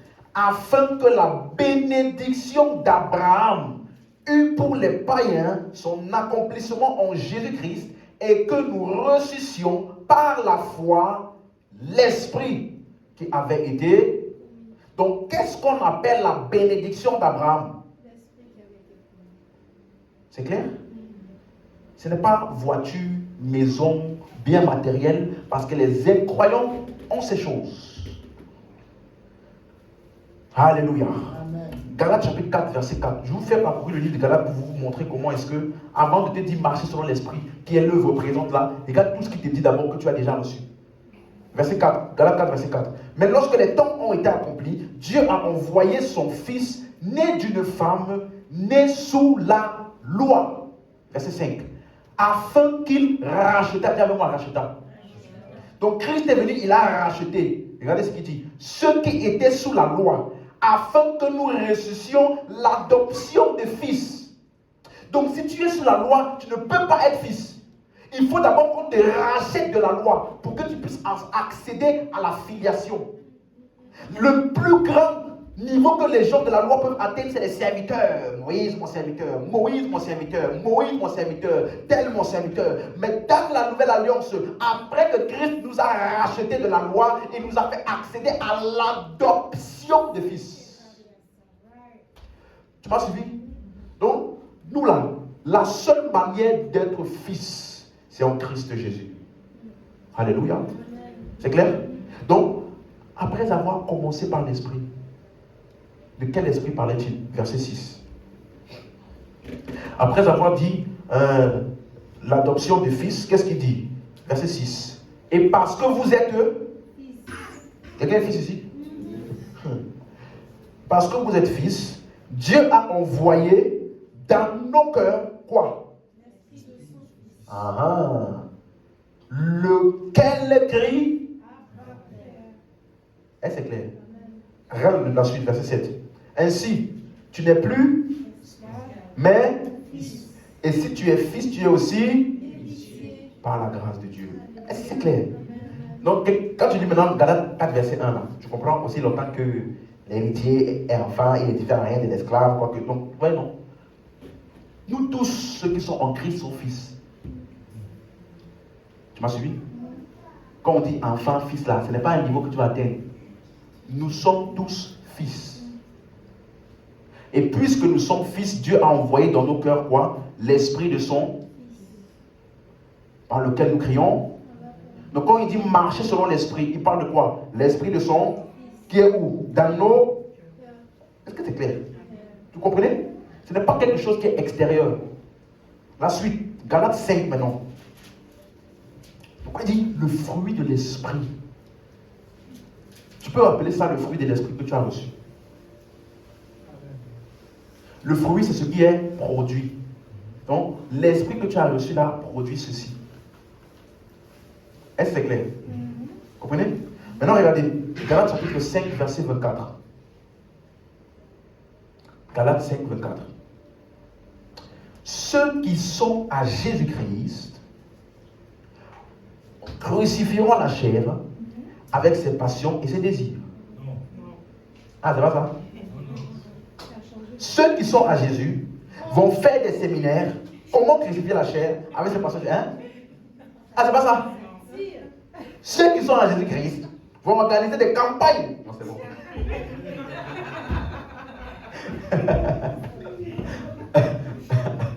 Ceux qui sont à Jésus-Christ, ils ont fait quoi? Ils essayent de crucifier. Leur jeûne et prière pour tuer la chair. Hein? Ils ont la chair, pas seulement la chair, avec ses... Donc quand il te dit, voici les œuvres de la chair, il te dit exactement ce qui n'est pas en toi. Dis-moi même. Est-ce que tu comprends? Donc si un chrétien, il marche selon la chair, marchez selon l'esprit et vous n'accomplirez pas les désirs de la chair. Donc tu peux être en Christ, avoir l'esprit en toi, vivre selon l'esprit, mais parce que tu n'as pas la conscience et la connaissance de ce qui est en toi, tu commences à te comporter comme quelqu'un qui n'a pas l'esprit. Donc son problème n'est pas un problème d'esprit, son problème est un problème de conscience de qui il est et de ce qu'il a reçu. Tu me suis? Donc, ceux qui sont, ils ont crucifié la chair avec ses passions et ses désirs. Donc ça là, tu ne viens pas. Ça veut dire, lorsque tu viens à Christ là, ta chair a été crucifiée avec toutes ses passions et ses désirs. Tu ne peux plus, tu n'as plus, pardon, à être dominé ni contrôlé par la chair. Parce que ta nature c'est quoi? L'esprit. Et qu'est-ce que ça produit? Le fruit de... Est-ce que c'est clair? C'est clair? Verset 25. Si nous vivons par l'esprit. C'est clair maintenant? Marchons aussi selon... J'ai expliqué la différence entre les deux. Si nous vivons par l'esprit, ça veut dire quoi vivre par l'esprit? Avoir reçu la vie de l'esprit. Vivre par l'esprit, c'est quoi? Christ en nous, être sauvé, avoir la vie, tout ça c'est par quoi? L'esprit. Maintenant il dit quoi? Marchons aussi selon l'esprit. Maintenant, ça veut dire que la marche selon l'esprit est la conséquence de l'œuvre passée du salut qui est quoi? Par l'œuvre passée, nous avons déjà été... Pardon, la chair a été crucifiée. Ça c'est pas toi. C'est par l'œuvre de Christ que tu as accepté. La chair a été crucifiée. Maintenant, conséquence, l'esprit commence à... Il est venu habiter en toi et il commence maintenant à te faire marcher selon l'esprit. Et tu dois coopérer. Est-ce que vous comprenez? Donc, c'est la conséquence. Donc, c'est pour cela que vous allez vous rendre compte que dans le livre de Galates, avant de donner des instructions, marcher selon l'esprit, Paul prend toujours le temps avant d'expliquer d'abord ce que nous sommes, ce que nous avons reçu, basé sur l'œuvre de Christ. Il ne commence pas en te donnant des instructions. Parce que si je commence en te donnant des instructions, tu vas essayer de les accomplir par ta propre force, comme quelque chose qui est extérieur à toi. Donc la vie chrétienne ne commence pas par arrêter l'impudicité. Ce n'est pas ça, c'est ça le premier message que tu as entendu. Tu n'as pas encore écouté l'évangile. L'évangile, ce n'est pas arrêter le péché. L'évangile, c'est Christ t'a pardonné et t'a donné la nature supérieure au péché. C'est d'abord par ça. Une fois que tu as entendu, écouté, accepté et compris ça, maintenant je peux te dire, puisque ta nature est supérieure au péché, marche au-dessus de ça. Mais je ne dois pas commencer par te dire, tu sais, vous tous les chrétiens là, l'enfer vous attend. Si je te parle comme ça, je ne suis pas en train de te prêcher l'évangile. Parce que je vais produire des chrétiens qui vont essayer d'accomplir quelque chose comme si c'était extérieur à eux. Dis-moi, mais tu comprends. Vous voyez, non? Ça, quelqu'un m'a demandé une fois. Tout le temps, tu parles Jésus, le salut, la vie éternelle, le Christ. Si je te prêche autre chose, hein, ça ne va pas produire en toi ce que ça doit produire. La seule manière par laquelle tu vas marcher selon l'esprit, c'est si je t'explique en détail qui tu es devenu. Et plus tu vas te voir tel que tu es devenu là, tu vas commencer à marcher en conformité avec ça. Ce n'est pas par les menaces que je vais changer ta marche. Ce n'est pas par la malédiction que ça va changer ta marche. C'est en te prêchant Christ. Et comme toi tu es en Christ, tu commences à te voir tel que tu es. Et plus tu te vois tel que tu es, plus tu commences à marcher selon la nature que tu es. Donc tout ça là, c'est ce que nous sommes déjà devenus et que nous avons. Et la marche est les fruits et les responsabilités qui découlent de ce que nous sommes devenus, de notre nouvelle nature en Christ. Une autre responsabilité qui découle de ça, Galates 6 encore, verset 7. Galates 6, verset 7. Ne vous y trompez pas. Hein, oui? Ne vous y trompez pas. On ne se moque pas de Dieu. Ce qu'un homme aura, dis sa force, aura, il le... Quelqu'un m'avait lu ce verset. Frère, il n'y a pas de karma en Christ. C'est la loi du karma. Si tu me fais du mal, le mal que tu m'as fait là, quelques temps après, ça va revenir à toi. Ça, ce sont des croyances païennes. Toi, tu es en Christ, et tu dis à ton frère, le karma va se changer de toi. Le karma va se changer de toi. Ne vous y trompez pas. Ne vous y trompez pas. Ce que l'homme aura semé, il le recevra. Il le moissonnera. Qui t'a dit qu'il parlait de ça?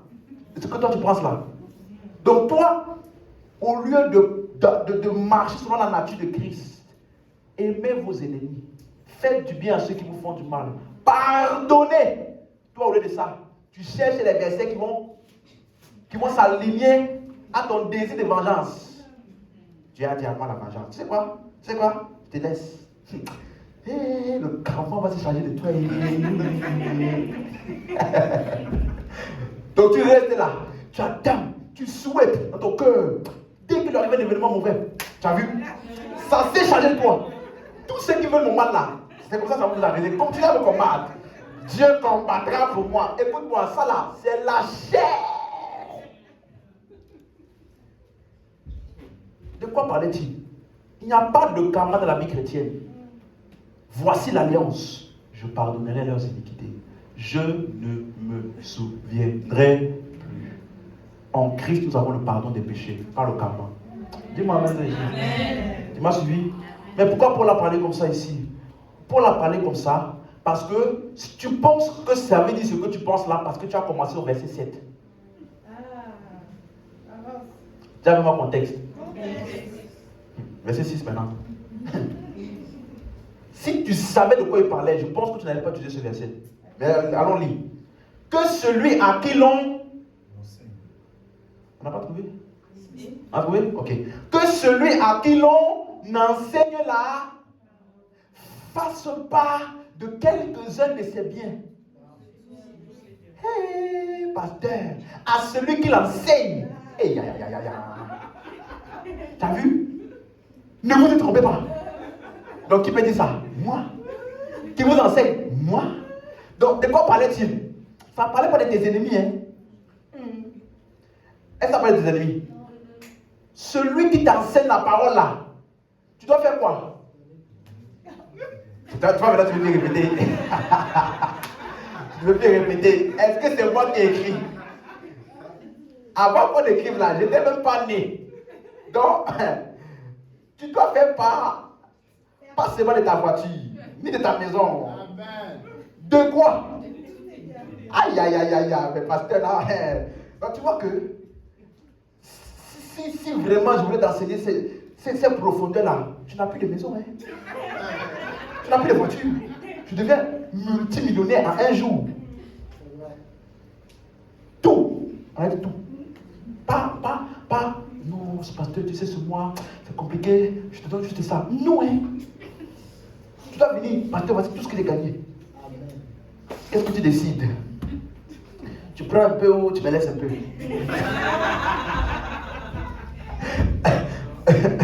Je sais que si je fais ça là, il y en a qui vont dire le pasteur est venu avare, il a l'amour de l'argent. C'est pas moi qui ai écrit. Dis amen. Tu vois, ça c'est le parti des versets que les gens n'aiment pas. Ils n'aiment pas qu'on dit profondeur là, ici, là, ils disent pas. Parce que le pasteur n'a pas vu le contexte biblique. Parce qu'à l'époque de Paul, peut-être ça se passait comme ça, mais à notre époque là, ce n'est plus la même chose. Les choses ont évolué. À l'époque de Paul, il n'y avait pas corona, il n'y avait pas chômage, il n'y avait pas tout ça là. Donc, la Bible est d'actualité toujours. Bon, laisse-moi revenir au sujet. La façon dont vous commencez à me regarder là, c'est bon. Donc, tu vois, en fait, qu'est-ce qu'il dit? Rappelez-vous, toutes les instructions sont en accord avec ce que tu as déjà reçu comme nature. Tu me suis? Donc ça veut dire que nous, on n'a pas besoin de te menacer pour que tu participes à l'œuvre de Dieu. C'est ce qu'il est en train de dire. On n'a pas besoin de te dire malédiction. Ton ciel va être formé. Le dévorateur. Et c'est tellement mesquin, subtil et méchant que maintenant, oh tel mois, tu n'as pas donné la dîme. Bientôt là, il va enseigner sur ça. Ça fait plusieurs fois là, ça revient dans mon esprit. Je vais prendre un temps là, peut-être après la convention, la fois du chantier là, on va bien enseigner ça. Tu vas comprendre que la dîme là, que eux ils payaient, c'était pas 10%. Oui, c'était pas 10%. T'inquiète pas. Laisse. Ceux qui prêchent là, ils ne comprennent pas. Si on te prêchait la dîme, tu n'allais pas aimer la dîme. Oui. Attends, tu vas voir, je vais t'expliquer. Mais si tu ne donnes pas la dîme, le dévorateur va venir. Donc maintenant, le mois là, tu n'as pas donné la dîme. Tous les événements malheureux qui vont arriver, tu vas seulement dire, tu as vu, ils ont augmenté ma facture d'électricité. Tu as vu, ma voiture est tombée en panne. Tu as vu, mon réchaud, mon four, il est tombé en panne. Tu as vu, tu le dévorateur comme ça. Je me suis levé le matin, je devais faire un examen. Tu as vu, tout ça là. Dévorateur, laisse-moi un peu vivre. Frère, pourtant, tous les mois où tu donnais la dîme là, tu avais aussi des événements malheureux. Subitement, tu oubliais. Subitement, c'était plus le dévorateur. Le mois où tu as donné la dîme comme il faut, même à centime près.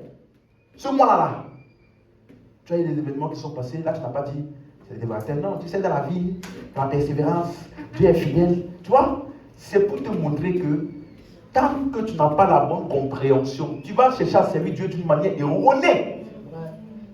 Ça n'a rien. Écoute-moi, si on t'a prêché Christ de manière claire et exacte, tu me suis? Vous avez été créés en Jésus-Christ pour des bonnes œuvres. Donc, il y a des bonnes œuvres qui vont être générées de toi sans menace.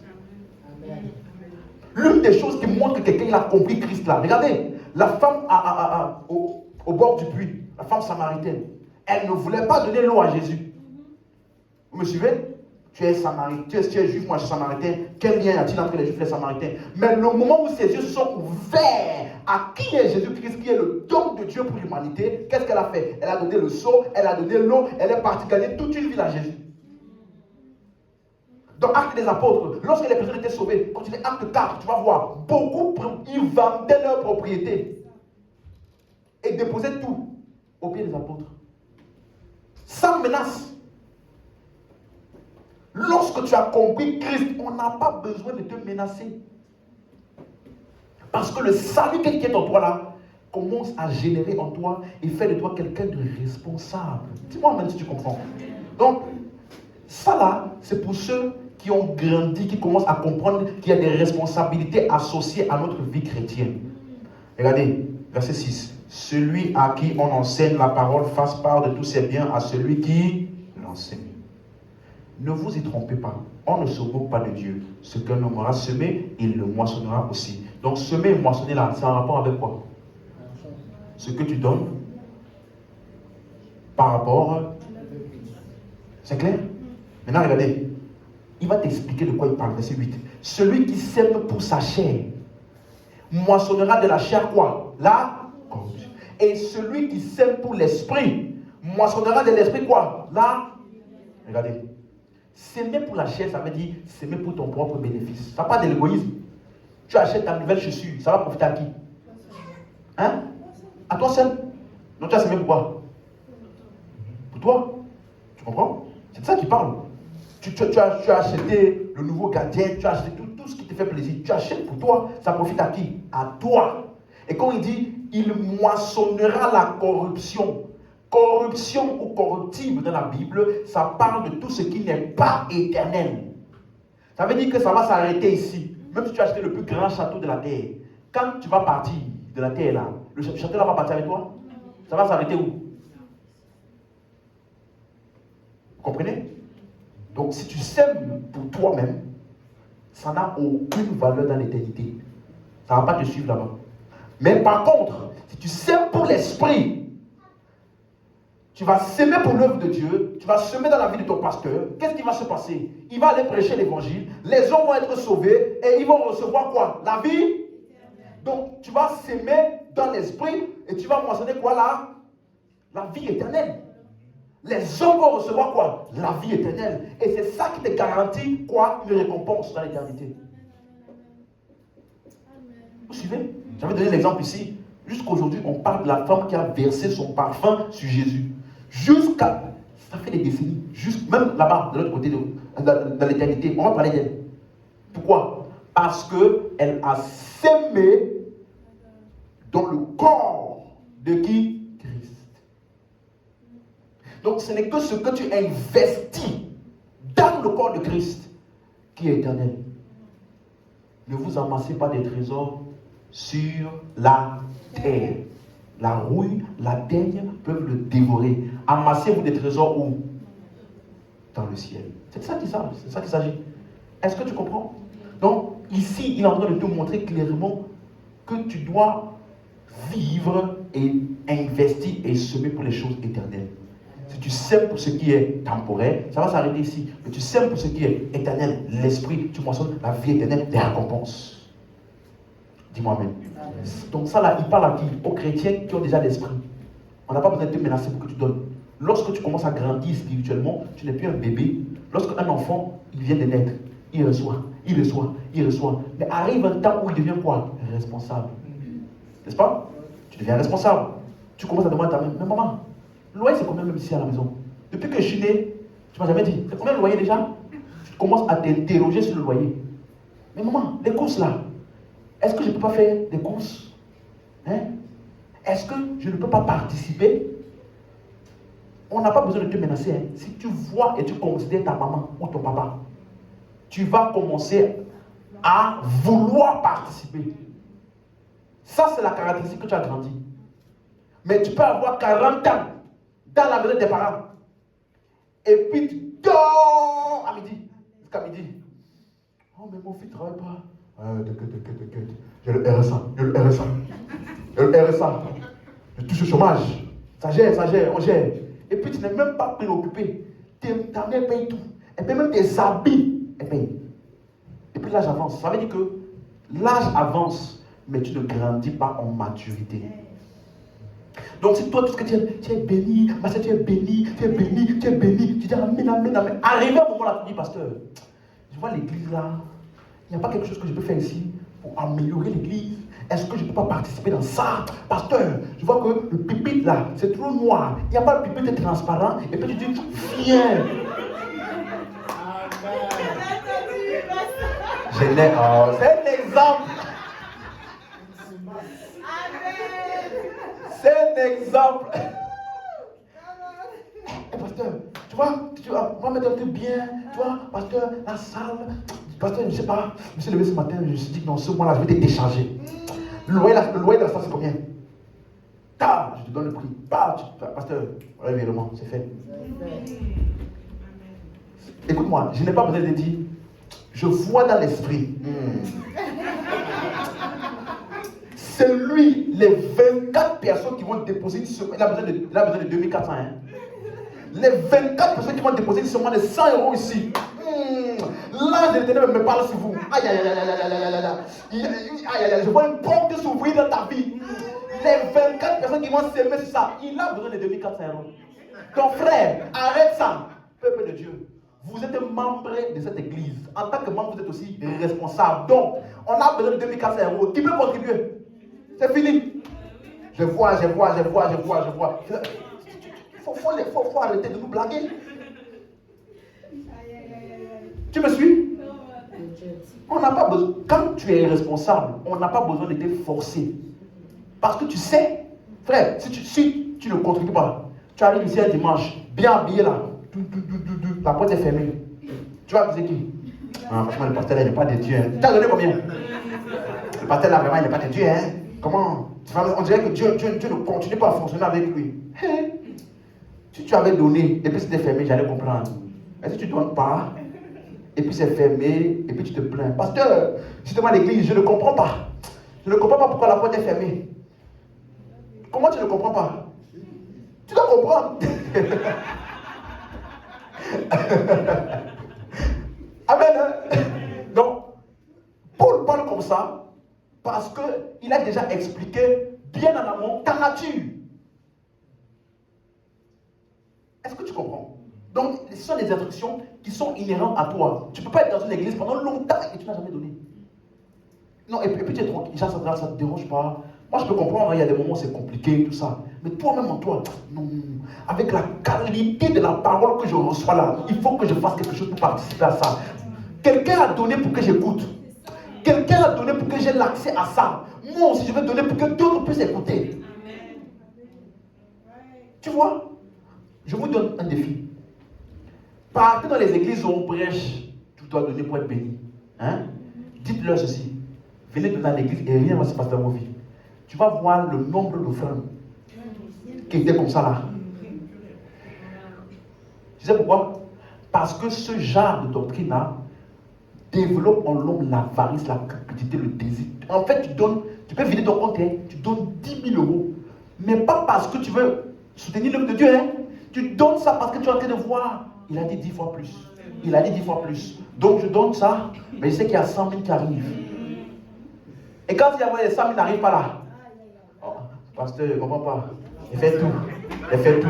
Il fait tout ce que vous avez dit. J'ai jeûné, j'ai prié, j'ai donné même tout. Comment ça se fait que Dieu ne me répond pas? Dieu est sélectif. Pourquoi c'est toujours les deux seuls là qui donnent témoignage à l'église? Tu vois comment c'est méchant? Dans toute une église, tout le monde donne. Et puis il n'y a que 2 témoignages. Non, quand j'ai donné ma semence là, ça s'est débloqué. Et puis subitement, toi, tu as l'impression que tu es l'enfant rejeté de Dieu. Comment j'ai donné? Je me rappelle, je parlais avec la sœur. Quand on a discuté, même j'ai donné même plus qu'elle.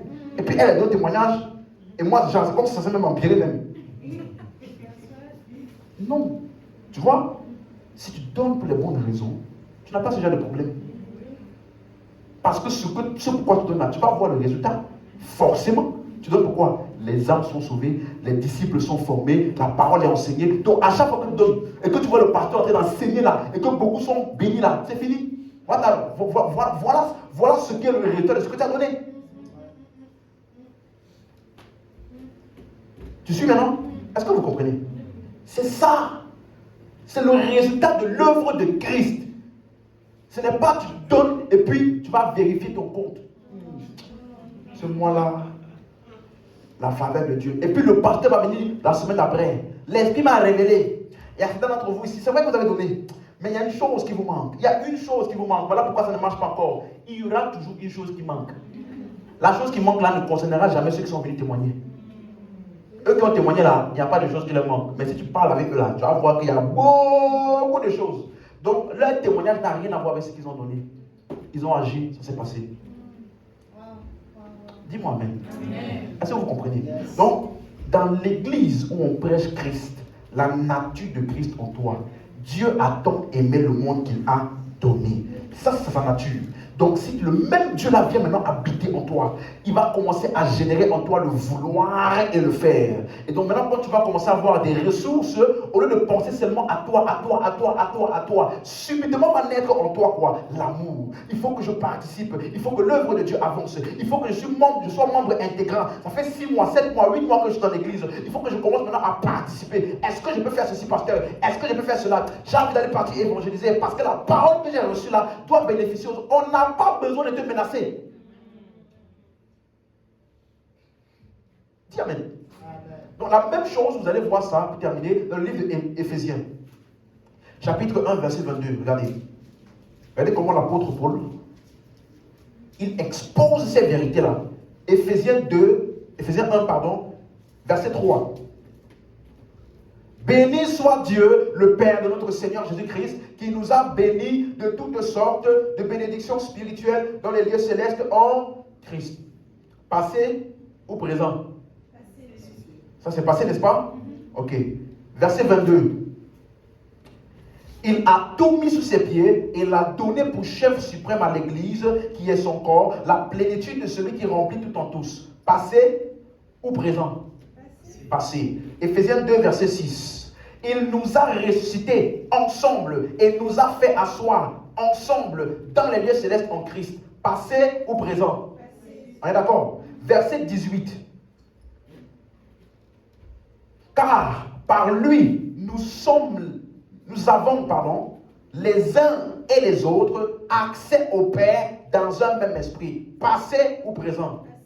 Donc, regardez. On est béni, on est assis, on est ressuscité, on a accès au Père. Verset 19. Ainsi, vous n'êtes plus des étrangers, ni des gens du dehors, mais vous êtes concitoyens des saints, gens de la famille de Dieu. Donc, nous sommes devenus membres de la famille de Dieu. Passé ou présent? Vous voyez? Éphésiens 5, 30, vous êtes les membres du corps de Christ. Donc, tout ça là, c'est l'œuvre passée. C'est clair? Maintenant, regardez Éphésiens 4, verset 1. Éphésiens 4, verset 1. Si qui va la version d'Arby, pour préparer ça pour moi. Et la version second 21. Je vous exhorte donc, moi le prisonnier dans le Seigneur, à marcher d'une manière digne de la vocation qui vous a été adressée. Dans la version second 21. Quelqu'un a la version second 21? Je vous encourage donc, moi le prisonnier dans le Seigneur, à vous conduire d'une manière digne de l'appel que vous avez reçu. À vous conduire. Donc quand il parle de marcher là, il parle de quoi? La conduite. C'est clair? Comment vous vous conduisez? Et dans la version d'Arby, Je vous exhorte donc, moi le prisonnier dans le Seigneur, à marcher d'une manière digne de l'appel dont vous avez été appelés. c'est clair? Donc, chacun de nous a été quoi? Appelés. Donc, tu dois marcher parce que tu as été Appelés. Vous voyez? Donc, marcher qui est l'œuvre présente, est la résultante de quoi? Tu as été. Appelés. Donc, chacun de nous, on a un appel, une vocation. Et donc, basé sur la conscience de ça, tu peux donc marcher d'une manière digne. Parce que tu as déjà été appelé. Tu ne marches pas pour être appelé. Ah non, comporte-toi bien, sinon Dieu ne peut pas t'appeler. Non, tu es déjà appelé. Et comme tu es appelé, qu'est-ce que tu fais? Tu marches d'une manière digne. Tu vois? Donc, après que tu es sauvé, donc, Éphésiens 1, 2 et 3, il t'explique tout ce que tu as déjà reçu en Christ. Tu es sauvé, tu es béni, tu es assis dans les lieux célestes en Christ. Maintenant, à partir de cette position d'assis là, il y a maintenant des choses comment tu dois marcher, te conduire. Marcher dans la foi, marcher dans l'amour. Donc, cette marche-là, c'est l'œuvre présente du salut qui est produite en toi Pas pour être sauvé, mais parce que tu es sauvé. Est-ce que tu comprends? C'est la même chose qu'il fait, comme dans Galates. Regardez, Éphésiens 5, verset 1.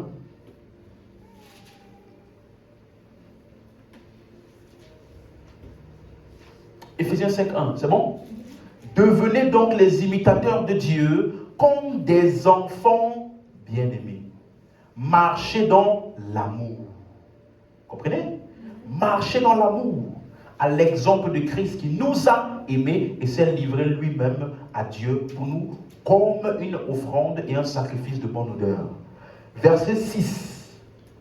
Que personne ne vous séduise par de vains discours, car c'est à cause de ces choses que la colère de Dieu vient sur les fils de la rébellion. N'ayez donc aucune part avec eux. Donc il y a eux là et il y a vous. Vous suivez? Tu n'as aucune part avec eux parce que toi et eux, vous n'êtes pas pareil. Quelle est la différence? Verset 8, pardon. Autrefois, vous étiez ténèbres. Maintenant, vous êtes eux. Donc, comme vous êtes lumière là, la suite c'est quoi? La suite c'est quoi? Marchez comme des enfants de... Donc, il t'explique maintenant que comme tu es déjà enfant de lumière, commence maintenant à marcher comme un enfant de... Donc, ce n'est pas pour être un enfant de lumière. Ce n'est pas pour être dans la lumière que tu marches. C'est parce que tu es lumière que tu te comportes comme quelqu'un de lumière. Dis Amen si tu comprends. Donc, tu vois que l'œuvre présente de ce que tu fais, c'est la conséquence de l'œuvre passée. Maintenant que tu es dans la grâce t'a donné une capacité de manifester à l'extérieur la vie nouvelle que tu as reçue à l'intérieur. Comment est-ce que tu manifestes ça?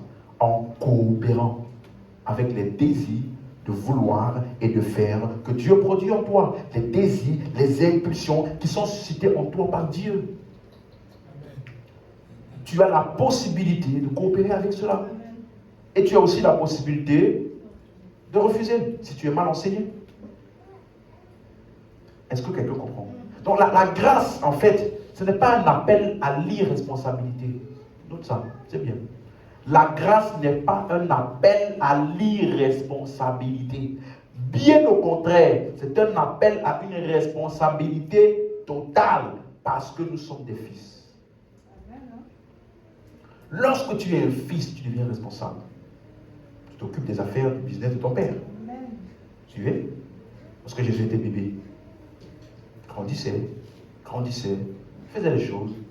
À 12 ans, il a commencé à être très assidu au temple. Et la Bible dit, il posait des questions pertinentes au docteur de la loi.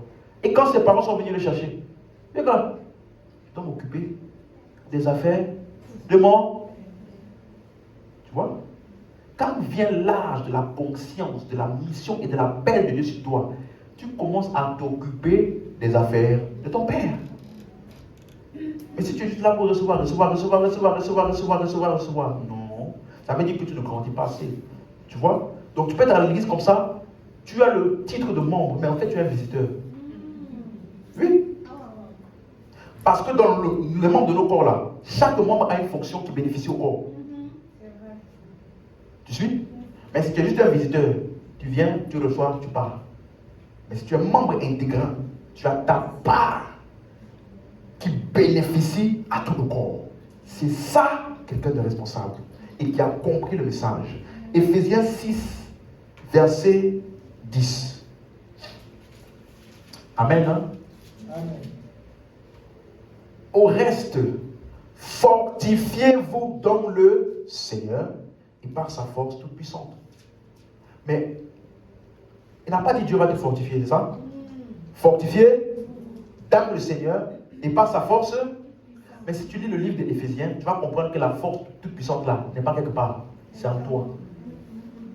Éphésiens 1, 19, il dit là, quelle est envers nous qui croyons l'infinie grandeur de sa puissance. Éphésiens 3, verset 20, Dieu peut tout, ce que nous pensons, imaginons, par sa puissance qui agit en nous. Donc quand il dit maintenant fortifie-toi dans le Seigneur par sa force toute puissante, ce n'est pas ailleurs. Prends avantage de la puissance de Dieu qui est en toi, c'est ce qu'il est en train de dire. Pour générer la force afin de pouvoir tenir ferme. Donc, il dit maintenant quoi? Revêtez-vous de toutes les armes de Dieu afin de pouvoir tenir ferme contre les roues du diable. Donc, ce n'est pas Dieu qui va te revêtir. C'est toi qui as la responsabilité de faire ça. Qu'est-ce que tu as fait? Il a rendu ça disponible pour toi. Et quand on dit revêtis là, laisse-moi te parler. N'imagine pas, au nom de Jésus, je mets maintenant le casque du salut.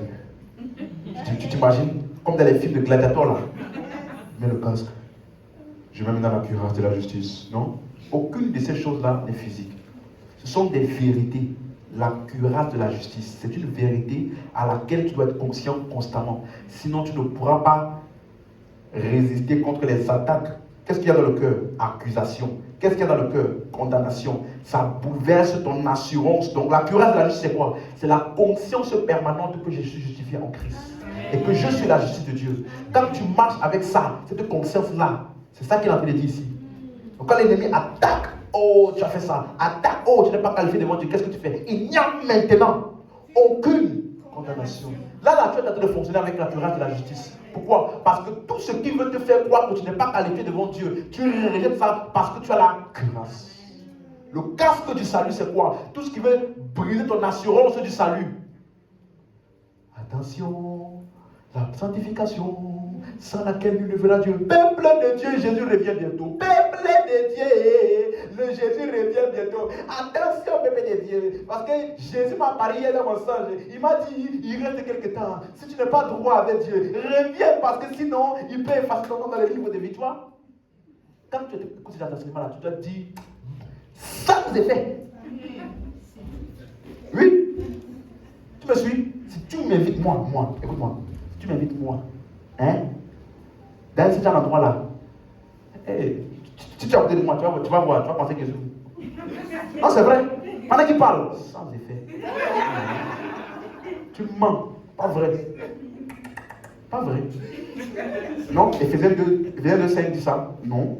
Oui, faites attention parce qu'il faut quand même faire des choses. Non, ce n'est pas les œuvres, c'est le don de Dieu, donc tu mens. Si tu laisses ça, écoute. Quand tu vas sortir là-bas, tu vas te demander, je suis en Christ ou je suis dans les ténèbres? Je suis où? Tu me suis? Casque du salut. Ça veut dire tout ce qui attaque dans tes pensées et veut remettre en question ton assurance du salut. La ceinture de la vérité. Tu vois que la ceinture de la vérité, c'est ce qui tient toute l'armure. La ceinture, c'est ce qui tient toute l'armure. S'il n'y a pas de ceinture, c'est ce qui tient l'épée. Qu'est-ce que la ceinture de la vérité? C'est la vérité. La parole est la vérité. Christ est la vérité. Donc, tous les mensonges du diable qui viennent de toi, tu sais, il y a un esprit de ta grand-mère qui te suit depuis que tu es dans le berceau. Fire! C'est faux. Si quelqu'un est en Christ, il est une nouvelle création. Les choses anciennes sont passées. Donc, ça, c'est un mensonge auquel je ne peux pas accepter. Là, ma ceinture de la vérité est bien en place. Tu me suis? Donc, ce ne sont pas des choses que tu vas te visualiser. Seigneur, au nom de Jésus, maintenant, je prends ma ceinture de la vérité. Tu sais que tu peux faire ça là. Et puis, vraiment, même, tu n'as pas la ceinture de la vérité. Parce que tu es en train de vivre un mensonge. Vous comprenez maintenant? Donc, ça, ce sont les choses que tu dois faire. C'est à toi d'utiliser ces choses. Dieu ne va pas le faire à ta place. Il a accompli l'œuvre et il les a rendues disponibles pour toi. Suivez? Verset 13. C'est pourquoi prenez toutes les armes de Dieu afin de pouvoir tenir ferme dans le mauvais jour et tenir ferme après avoir tout surmonté. Tenez donc ferme. Regardez 4 fois. Tenez ferme, résistez, tenez ferme. C'est ça le vrai combat spirituel. J'ai déjà expliqué ça sinon. Le vrai combat spirituel, ce n'est pas la bagarre avec le diable. Le vrai combat spirituel, ça consiste à rester ferme sur les vérités de la parole en ce qui me concerne. Ah, la situation là vient. Oh, c'est Dieu qui a été te frapper. Faux. Je refuse de combattre l'esprit de ma grand-mère. L'esprit de la grand-mère ne peut pas venir jusqu'à moi. Donc je résiste à ça. Le vrai combat spirituel des fois consiste à ne pas combattre. Quelqu'un n'a pas suivi ça? On dit combattez. Paul dit combat le bon combat de. Ça veut dire il y a des combats inutiles, il y a des combats qui ne te concernent pas, il y a des combats que tu ne dois pas combattre. Tu combats contre les esprits. De 1er janvier au 31 décembre, tu brises. Mais c'est quoi que tu brises tous les jours, ça finit par se briser. Comment tu peux briser du 1er janvier? Et chaque année, grande convention. de brisement des malédictions générationnelles. Mais donc l'année passée, tout ce que tu as brisé là, ça a fait quoi? Ça le chatouillait. Et puis l'année d'après, il revient encore. Et puis tu vas encore briser l'hôtel là. Tu vas rebriser. Mais des fois, on ne réfléchit pas. Le véritable combat là consiste à considérer uniquement ce que Dieu dit de moi, indépendamment des autres mensonges. Donc des fois là, il y a des mensonges qui viennent à toi pour te pousser à combattre.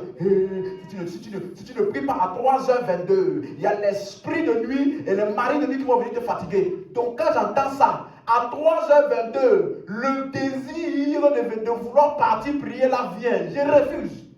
Je dors. Ça c'est le combat.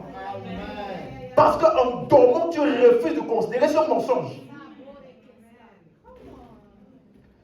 Ah mais pasteur, on ne doit pas prier à 3h22. Tu peux prier à 3h22. Prie parce que tu dois prier. Pas pour briser quelque chose qui n'existe pas.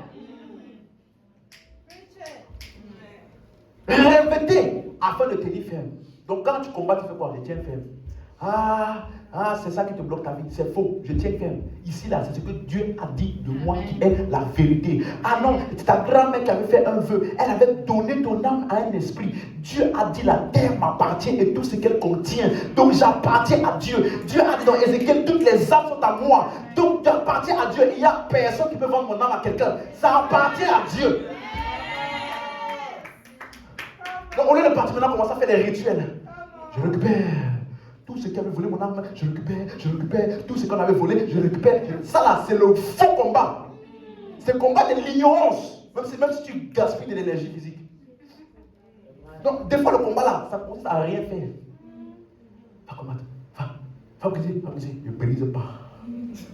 Je dis, je te brise. Ça me rappelle, je peux parler? Bon, je vais éteindre un peu, hein. Excusez-moi.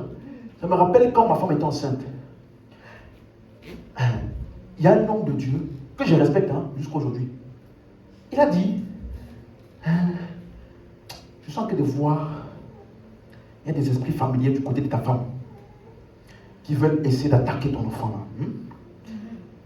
Et il faut pas qu'il arrive quelque chose. Vous voyez, quand il dit quelque chose là, dans ta tête là, tu sais déjà ce qu'il veut parler. Qu'est-ce qu'on appelle quelque chose là? Fausse couche. C'est ce qu'il voulait dire par là. Il dit, je ne veux pas entendre des mauvaises nouvelles ici. Donc qu'est-ce que tu vas faire? Tu vas prendre de l'huile. Écoutez, tu vas prendre de l'huile. Tu vas moindre sur le ventre de ta femme tous les jours pendant 21 jours. Et après, tu vas déclarer. Je déclare tous les esprits familiers, vous n'avez pas accès. Tous les esprits familiers, vous n'avez pas accès. L'erreur qu'il a fait, c'est de me dire ça quand je commençais à comprendre Christ. S'il m'avait dit ça à l'époque, frère, je n'aurais pas mis l'huile. Je n'aurais pas mis sur le ventre, j'aurais mis sur tout le corps. Si c'était avant là, ventre c'est moi. Peut-être si je bloque le ventre, il va passer par le pied pour le remonter. Donc, non, je vais mettre corps, même pied, j'allais mettre tout.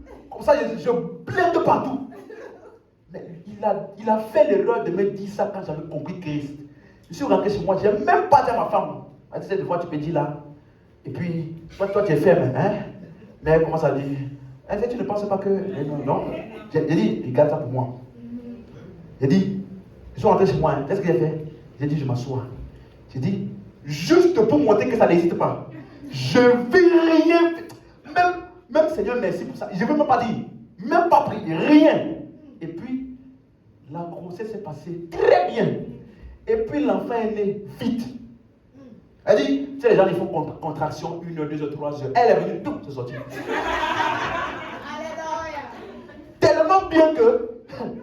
Tellement bien que moi, j'étais parti chez moi pour récupérer des affaires et faire quelques affaires là parce qu'on m'a dit que généralement, quand les contractions commencent, il y a un temps. Donc, j'arrive chez moi, je vais essayer de vouloir me poser pour manger. Tu es où? Viens ici. Ça sort. Donc, je prends ma voiture, je te coupe. Je n'ai même pas eu le temps de me poser pour faire quoi que ce soit. Et c'est ça là, esprit familier là. Sont où? Et puis toi, tu vois l'enfant ici, non? Bonjour comme jamais. C'est ça là, esprit familier.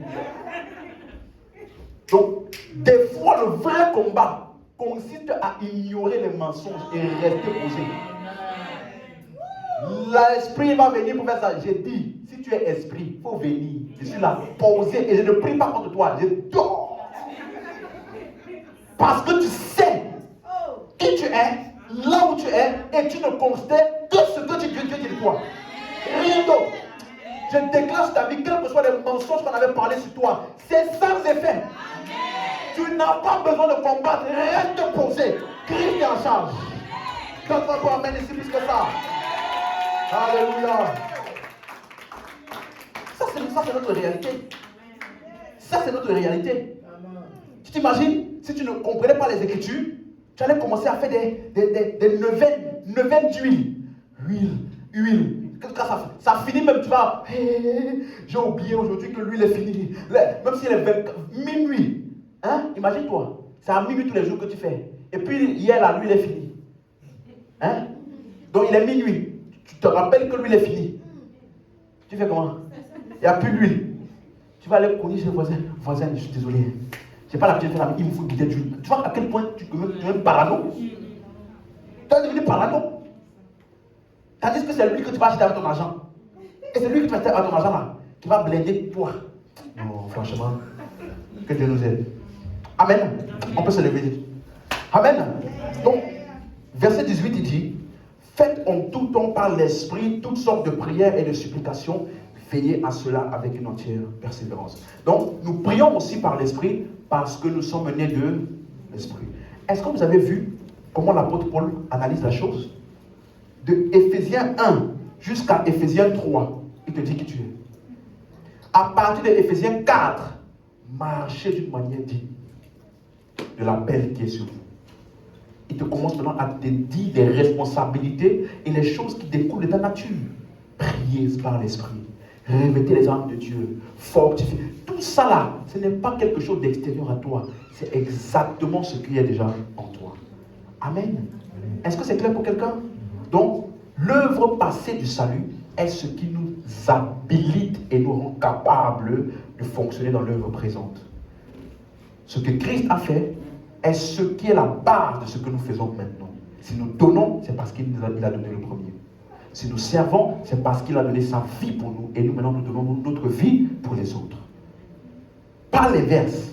Ce n'est pas pour être sauvé, ce n'est pas pour être accepté. Non, tout ce que nous faisons, c'est en réaction à ce qu'il a déjà fait pour nous. Dis Amen. Est-ce que c'est clair pour quelqu'un? Alléluia. Élève la voix là où tu es, tu peux rendre grâce à Dieu.